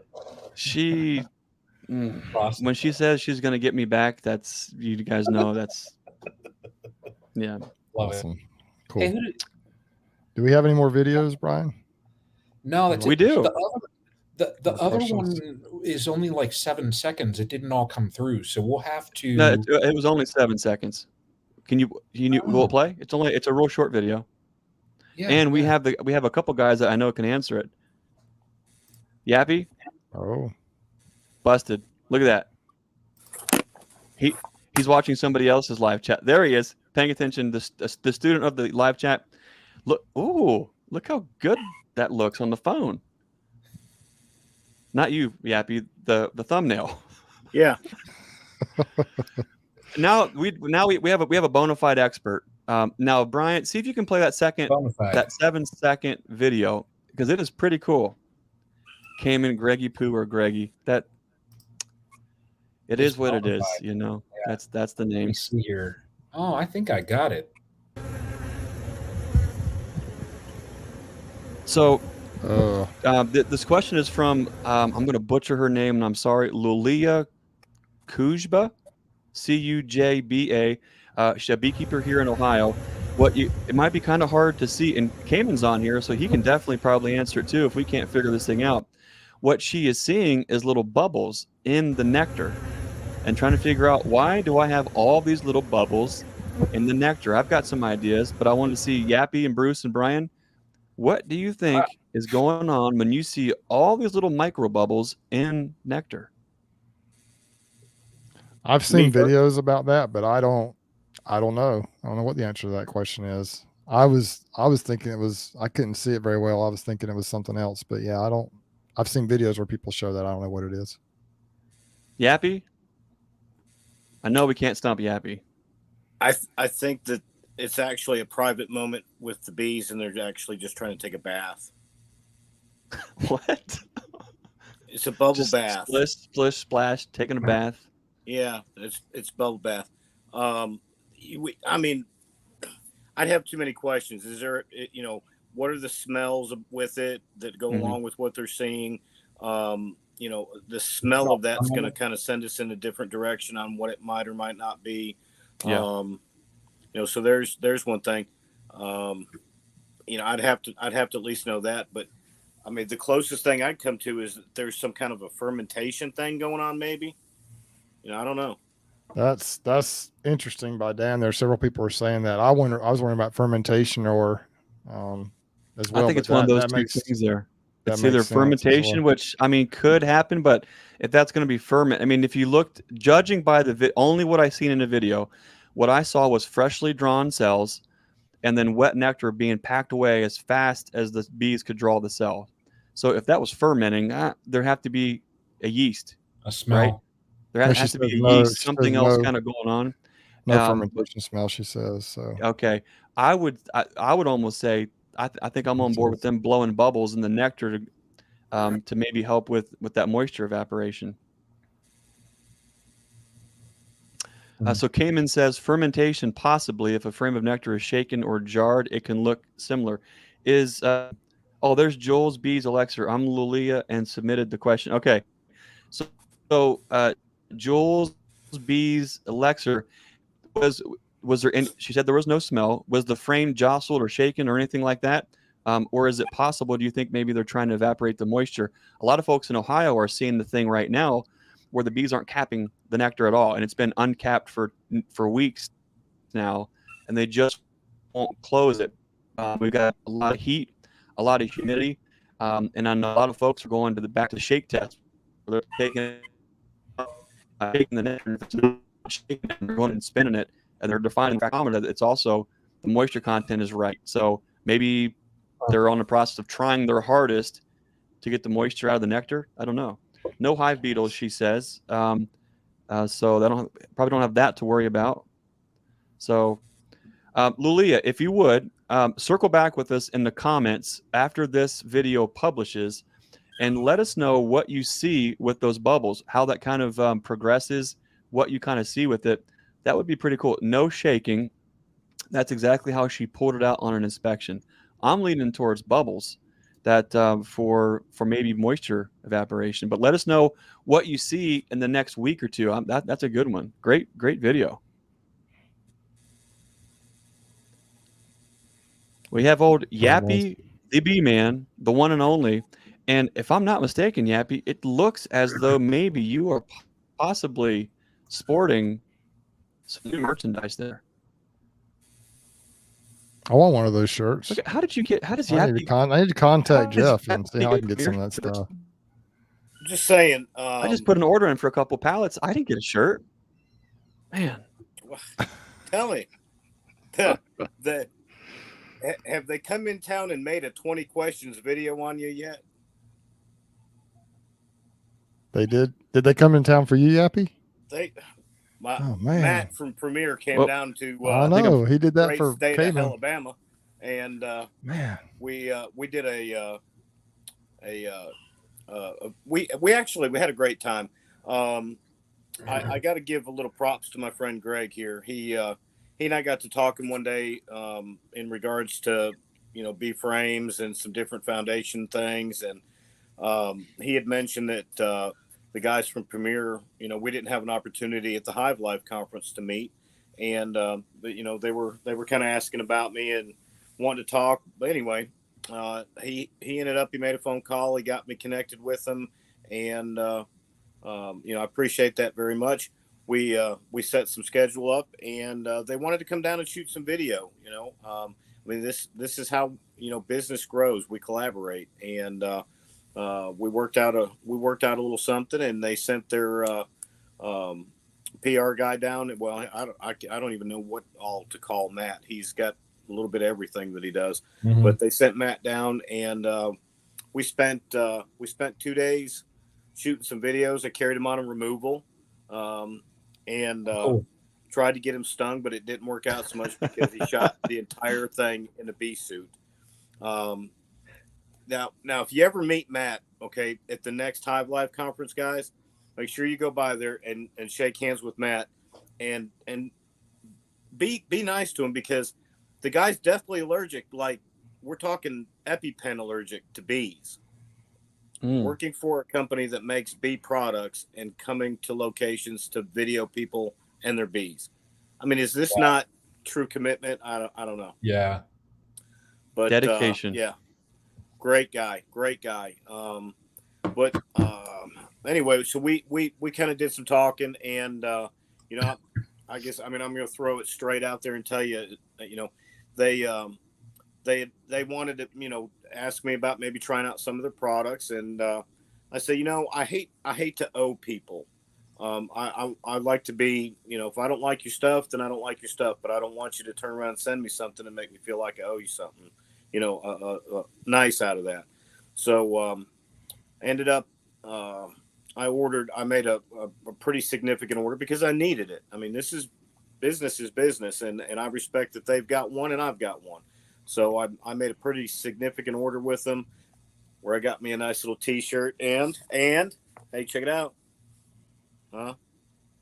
I'll see that. Wow. I got a hat out of that one. But I told him, I said, you're going to have to put a big A on the side of it, Roll Tide. Alabama A. Yeah. Atlanta. It can't be the Arkansas A. It can't be the Braves A. A. It can't be it. No. It's got to be the Alabama A. Only. So anyway, the guys came down and we did a one separate video. And if you guys don't mind, somewhere in this, I'd like to post a link in the comments. After all this is done, I only ask that you guys go take a look at it. It's the 20 questions to Yappy B Man, and you know me, we had some fun. But I asked Matt. I said, "How would you feel about me, maybe giving some of your stuff away?" I said, "The guys that help kind of connect us and everything, they do some live stream stuff." Said, how would you like it? Would it be okay if I, maybe, a couple T-shirts, a couple hats? We might even throw, some frames and foundation in there. They were all about it. They said, just ask them to go and take a look at the video that we made on Yappy, and ask them to, while you're there, subscribe to their channel. So, I couldn't think of a better place to help support them and you guys at the same time, and thought maybe we could do, a couple hats, couple T-shirts, and, maybe 10 frames of frames and foundation if you guys want to. When that video come out? Let's spin it. Let's spin it. Let's spin the wheel. Let's do it. If Brian can do it, then yeah, we can do it. We can do it. We start out with two winners for hats. If you want to, 2 separate winners. How do you want to do it, guys? Do we want to? Do we want to have the next show? Do you want to do it right now on this one, or do you want to have the next show just a Wheel of Fortune? Well, we got a lot going on. We got a lot going on next show with giveaways. We might want to just. You could do it right now.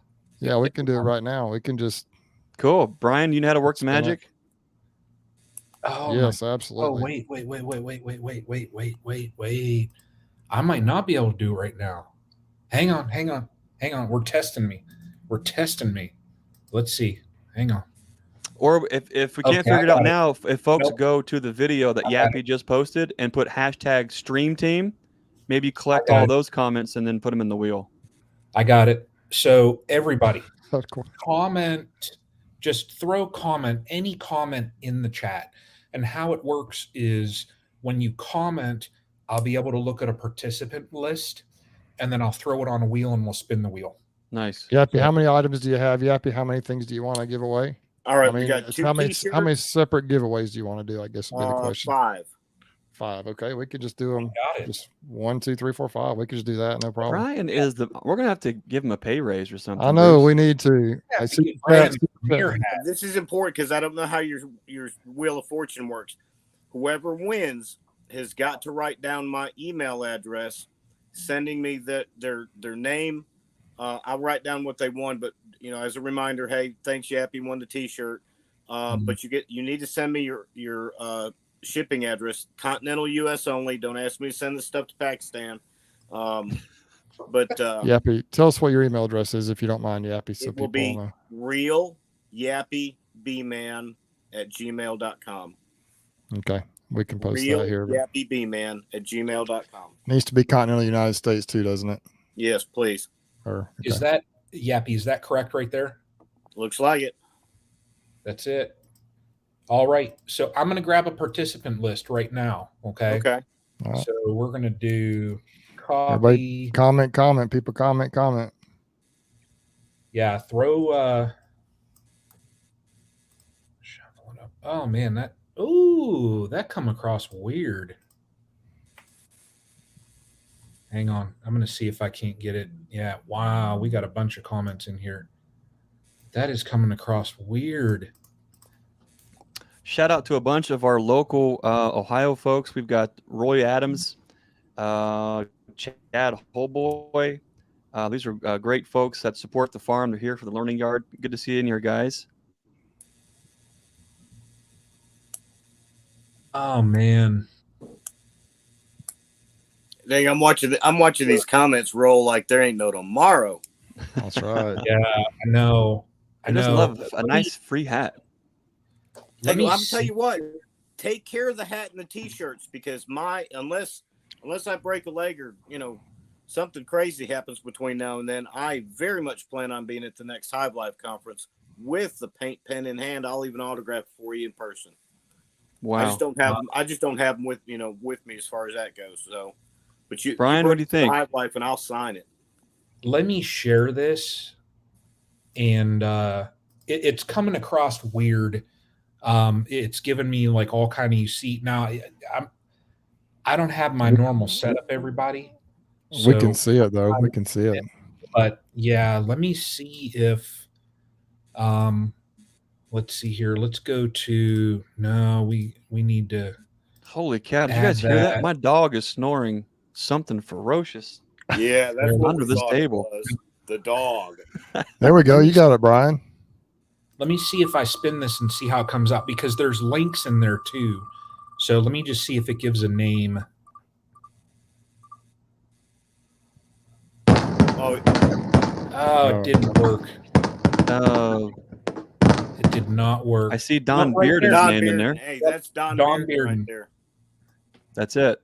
Yep. Don Bearden. Somebody taking notes. Oh, this is recorded. You can always play it back. Don Bearden. Good for a premier hat there, Yappy. Don Bearden gets a hat. Don Bearden. Don Bearden got. Okay, Yappy, what's next? Shirt or hat? Let's do a shirt. Okay. Let's see if we can, if this.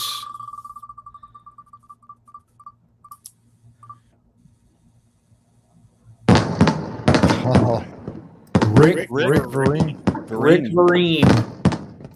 Rick Vereen.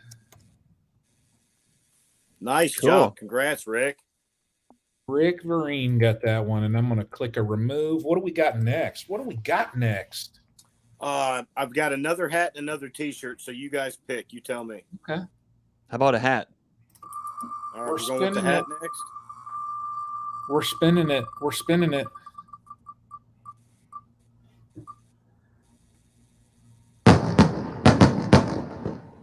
Michael Fennell.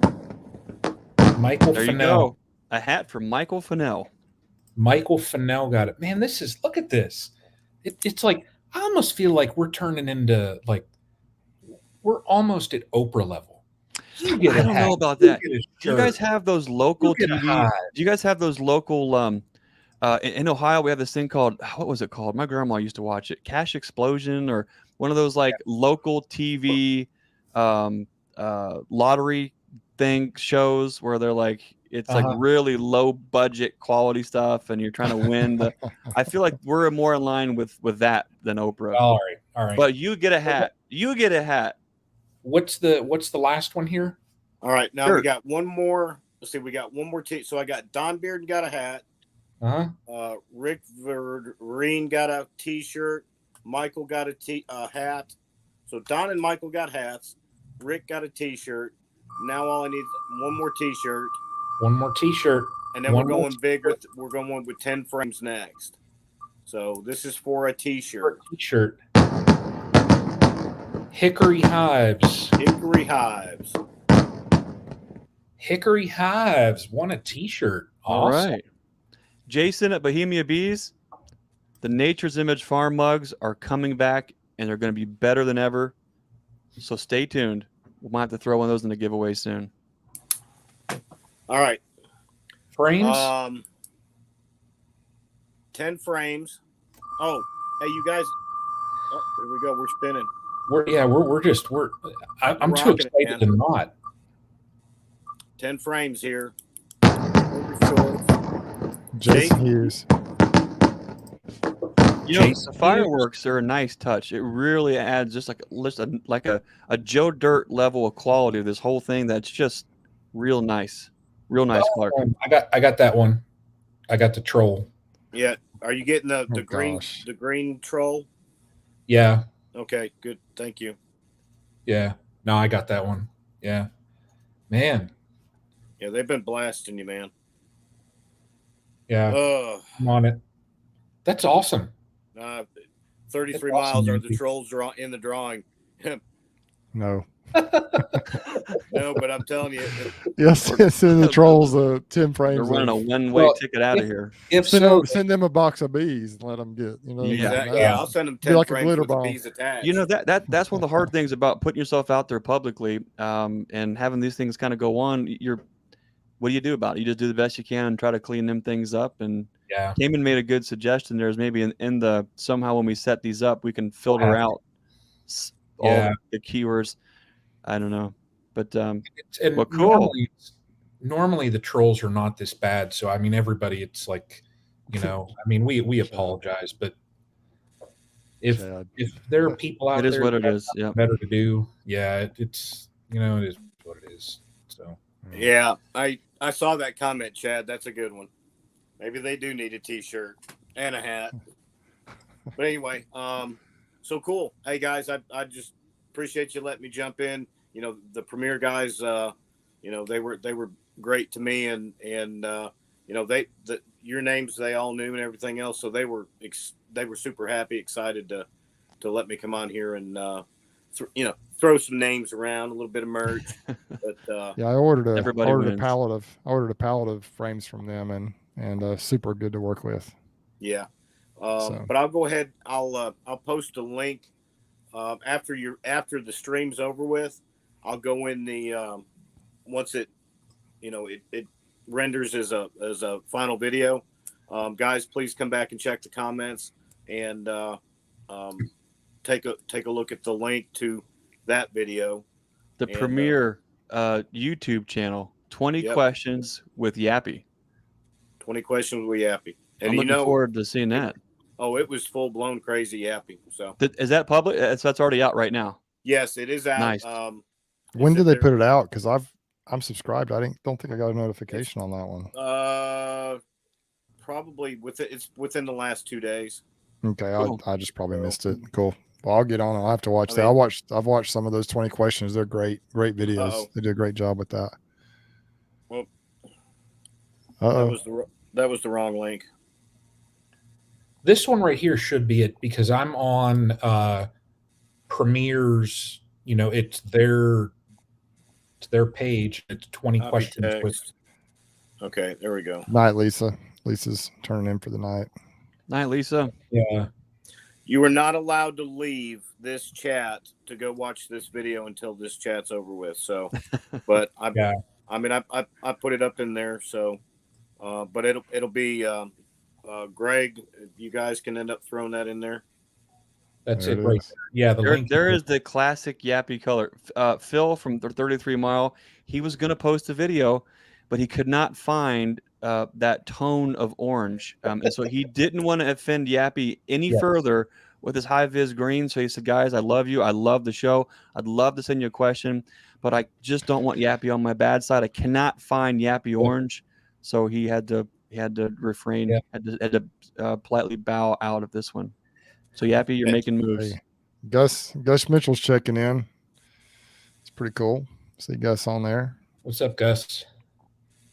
Yeah, Gus. We were talking earlier about pulling queen cells off a plastic foundation. I know you had talked about that you've done a video, I think, on that, and you talked about it on our chat. Had a question on there from me, actually, from Gandhi Beekeeping. Do you like the frame quality compared to Data or Man Lake? Yes, I do. I like the frames a lot. I've never used the ones from Data or Man Lake, but I do like the ones from Premier. So, I'm just going to be honest 100%. I've used Pierco triple waxed single piece frames for years, and I like them. I love them. They do fine. But I ordered a bunch from Jeff up at Premier, and they are phenomenal frames. They do great.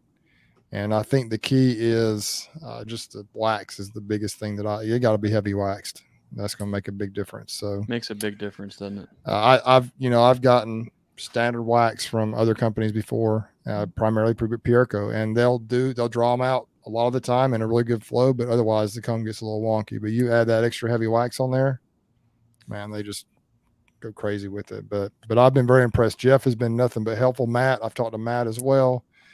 And Jeff actually, he sent me a video. I had never put a frame together until this year. And Jeff sent me a video of his operation of them putting video frames together for me to see how to do it.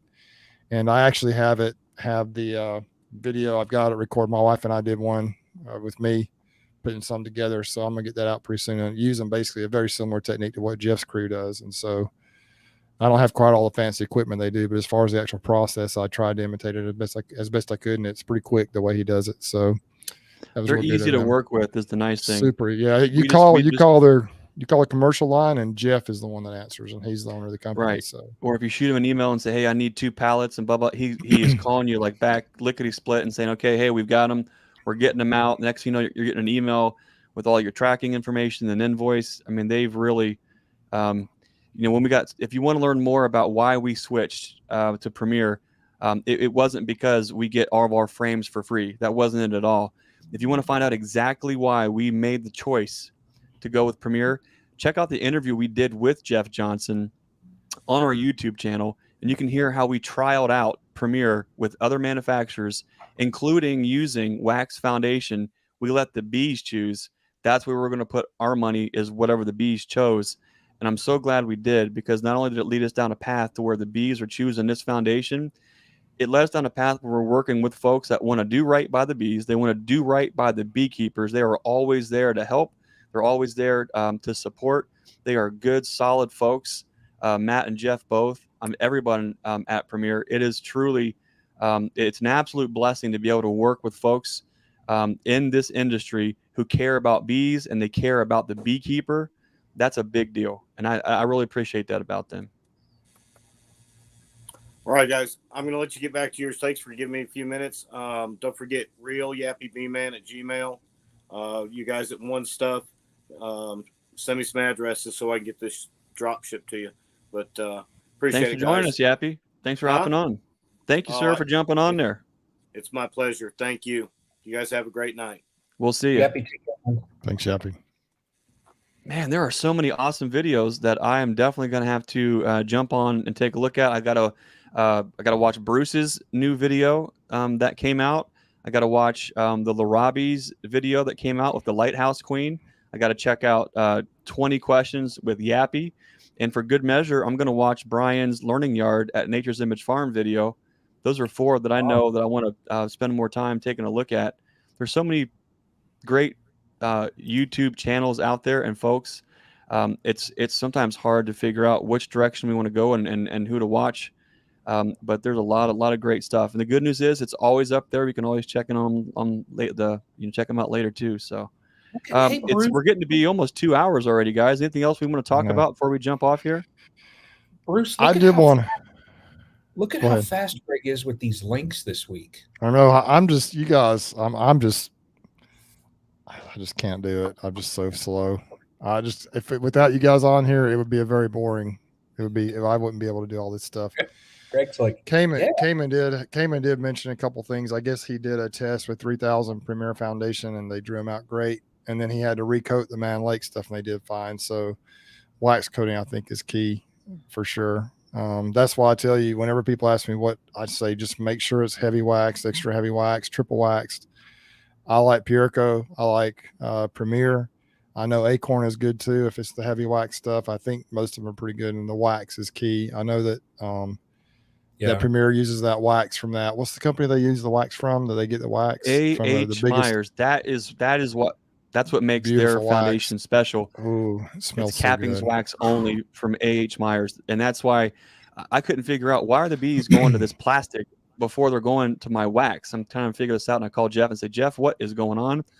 And he was just, you could tell he was grinning ear to ear on the phone. He goes, well, Greg, here's what we use. I think this is why they're choosing to go here, because it is clean, pure, beautiful cappings wax from A.H. Myers. That makes a big difference. I mean, and you just know who's got time to be recoating plastic and going through all that aggravation. There are a lot of great manufacturers and products out there. But I really appreciate what Jeff is doing with Premier for sure. Yeah. I wanted to, one thing I wanted to do, I came up here, I've had an influx of honey coming to my house lately because people have been sending me their honey. I really appreciate it. And I wanted to kind of show off a little bit of this honey for everybody. What you got? So these are the first 3 that I can remember getting recently, and I cannot remember who these came from. These are 3 small ones, I think. Have you guys got some of these? Rodney Milton. That's what I thought, right? Yep. Gave me some samples from 3 different places. This was a few months back, and it's really good honey. This is from the orchard, the home yard, and a cutout. And so I've tasted all those. They're good. This is from Red Dog Ranch. Oh, old DJ Barracuda. I got this at Hive Life. He gave me a bottle. I've been going through that. Awesome. This is from Sweet Harlan Honeybees in Kentucky. That's wow. from there. That's really good. Reminds me of Usually these people will put kind of what kind of honey it is in there, but I can't remember what it all is. But this is Hocking Hills Honey Farm from Sugar Grove, Ohio. Sugar Grove, Ohio. That's my same label. I use a label just like that. Okay. This is from Michelle Irwin. She just sent this to me. It's really good, sweet honey. She is in Pinson. It's Michelle Irwin, just up there. In a way, Don Bearden has been her mentor with the bees, but I kind of got them hooked up. Don lives close to her, but it's called Tootsie's Backyard Bees. I need to ask her who the girl is on here, but I don't know if it's his daughter, granddaughter, who that is, but it's kind of a cool probably label. Tootsie. Probably so. Which one are you going to? Honestly, I feel really bad. I cannot remember. I think this is somebody locally here gave me this honey. But this is some honey somebody gave me. It doesn't have a label on it. That might have been from Lisa. I can't remember where that came from. That looks like a homesteader. That's a homesteader's jar for sure. This one? Yep, because I can see it looks like a peanut butter cap on top of a jelly jar. Yeah, that's a homesteader. It could have been Lisa, but I can't remember. That's someone who knows how to put apple jelly in there too. As you can see, I get so many. It's hard to remember where everything comes from. This is from Curran Honey in Texas. He is one of the winners of my honey that I gave out a couple weeks ago. He sent me a nice bottle. I haven't tried this yet. I think it just came today or yesterday, so I need to try that out. I did want to say one of these. Which one was it? It may have been this one came from another winner of a giveaway, or I sent him some honey. So anyway, the trading is going on. So I've got so much honey. I don't know. That's fun. I can't eat it all. It's just I can't eat it all. But I have tried. I think I've tried most of. I guess still got to try some of these. But I wanted to show you too. This is something that I've done, and I've hesitated to share this on my channel. It's a way to make a little bit more on your honey. It's really beautiful, and this is the way we prepare our honey. And anyway, it's kind of high dollar ritzy stuff, great for gifts. But this is a glass muth jar, however you say it. Beautiful. This is a 1 pound jar. As for those who aren't familiar with these, you probably can't see that, but it's got a nice. The glass is just beautiful. You can buy these from Beekeeping Supplies, places like I get them usually from Better Bee. I prefer to go through Better Bee. That's who I usually order, but you can get it from a lot of different companies. And this is a label. I actually ordered the labels, the stamp. We cut the labels out, we stamp them. My wife helps me with some of this stuff with the stamp and everything. Well, I actually ordered the stamp, but she helps me get all that prepared usually. Nice. Tied on with the string, and then we actually dip them in wax. That's beautiful. The wax dip, I think, takes it to the next level. But you can sell these for significantly more than a standard plastic bottle. This is how I normally sell mine in a plastic bottle, just a standard plastic bottle, kind of like this. Is how I normally do it. But we do sell a lot of these, and these are really just beautiful. And so if you want to make a little bit more, that's an idea. And now this bottle right here is a pound, but it looks like it's more than that. Like this is a pound jar next to it. Look at the difference. Wow. So it looks much bigger. And then actually the 8 ounce ones look about as big as the pound plastic bottle. And they also have 4 ounce ones that are great for like wedding gifts and stuff. So I want to just share that idea with people. And like I say, I hesitate to do a video on this. I may someday anyway, but it's just, I know local people watch my channel and everything. I just don't want to.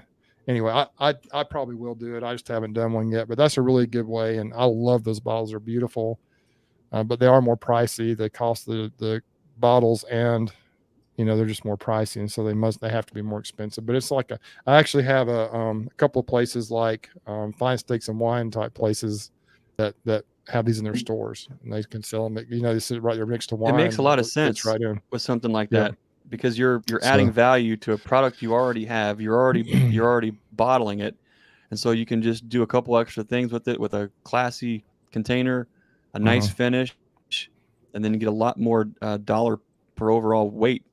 That's a nice Now the question, product and to this have. is, I had a friend out in Utah actually, that he ordered 10 of the 1 pound size, 10 of the half pound size, and then 10 squeeze bottles. And we're trying to figure out shipping on that. And that's going to be, that's going to be interesting to try. That's going to be very expensive. We're talking about, 25 pounds of honey plus the weight of these bottles are real heavy. So we're probably looking at 35, 40 pounds to ship that. So that's going to be pricey, but he wants some. So we're going to send it out to him, and I think he'll be well pleased and enjoy it. But anyway, I just thought I'd share that with you. I appreciate everyone for, the honey trading and stuff. I've got honey up to my eyeballs, it seems like, but it is nice to know that people care and they want me to try their honey, and I do enjoy giving it a try. I got to piggyback off of something that Cayman said here, and that is a little known fact. So Natalie, if you were watching this, people say like honey has those antibacterial properties and all that stuff, but it is a little known fact that Natalie has these unique cooties that spread through the honey. So I'm right there with Cayman. 40 bucks. Think about Natalie. Bob said, yeah, go ahead. Bob Natalie is already. I got a lag here. Go ahead, Bruce. Bob said $40 to send 12 pounds from South Carolina to Arizona. Wow. And I think I went to the UPS store here locally. They're talking well over $100 to do about 35 pounds. So, but they're going to really pack it. They guarantee that it'll get there. And so I'm probably going to just use that shipping, but man, it's going to be a heavy package. And anyway, Don, you will love Roll Tide honey. Yep. Oh, Roll Tide. Hey, I'm game for that. You got to watch out with you got to be careful with her though. With Natalie is when we sat down with her Hive Life and getting to know her and going back and forth, seeing her highs and zeros. She is smart as a whip. She's fast. Yep. She's a firecracker. The thing about these kind of things is as she gets older, she's going to really dial in those skills. So I think we're going to start to watch this Cayman Natalie thing go on, where Cayman's probably, I don't know, buddy, just she carries a big club. That's all I'm going to say. I think she's really going to start laying it on there. Just watch out. Yeah. We should do we should do something like what Don suggested there. Do a swap. A little honey swap would be fun, wouldn't it? That would be fun. Yeah, it would. Because I would. Well, guys, we are actually over 2 hours now, and we always say that we always say that we're going to not try to go this long, but next week it's going to be over on the Stream Team Beekeeping chat. It's going to be over at. No, this way. This guy. Whoop, there he is. Bruce's channel. There he is.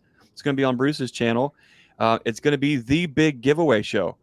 The big giveaway show where you can too win that Bee Castle Hive kit. Now, just like Brian mentioned earlier, go back to the video that Brian published on the Stream Team live chat last week. Go to the published video and make sure you comment hashtag Stream Team and Bee Castle.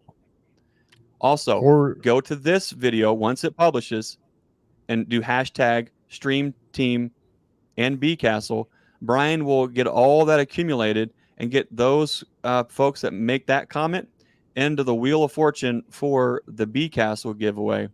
If you're interested in the Appalachian Mutt Queen from Nature's Image Farm, do the same thing. Put in hashtag Stream Team and Greg's Queen, Greggy Poo. What you can call me, whatever you want. Doesn't matter. Just don't call me late for dinner, right? No, my wife's rolling her eyes at me. So we're gonna jokes. They got. So we're basically doing the same thing basically. So they're gonna go ahead and comment on this video and do that. We're not gonna do it a live entry. It's gonna be between now and when the video starts next week. Okay. So hashtag Stream Team Bee Castle and hashtag Stream Team Greggy Poo or Greg's Queen or whatever. Anything with your name in it. Hashtag Stream Team with your name in it. That's it. Brian will pull all those, have them ready for the magic Wheel of Fortune, and that's going to be a great. That's going to be an awesome one. You do not want to miss that live chat next week on the Bruce's Bees YouTube channel. Just remember once again, guys. Remember, it's got to be after we finish this live chat where you put it in there, not during the chat. That's been a little. But we just make sure you wait till we publish right now in just a couple minutes, and then go into the comment section and put those hashtag those things. There's already, I just looked at it. There's already 81 people on that wheel. So, woo, you know, awesome. I would love, in all honesty, I would love to break 100. If we get 100, I don't think there's any doubt we're gonna break 100. But that would be, it'd be awesome. And what's really cool is that's just the beginning. This is going to be the first big giveaway, I think, on this team. Oh man, so we're gonna keep we're working on it. Like I say, it's not 100%, but we got something that's really gonna be awesome coming up. You know, we're gonna try and keep offering some pretty cool things, but it is important.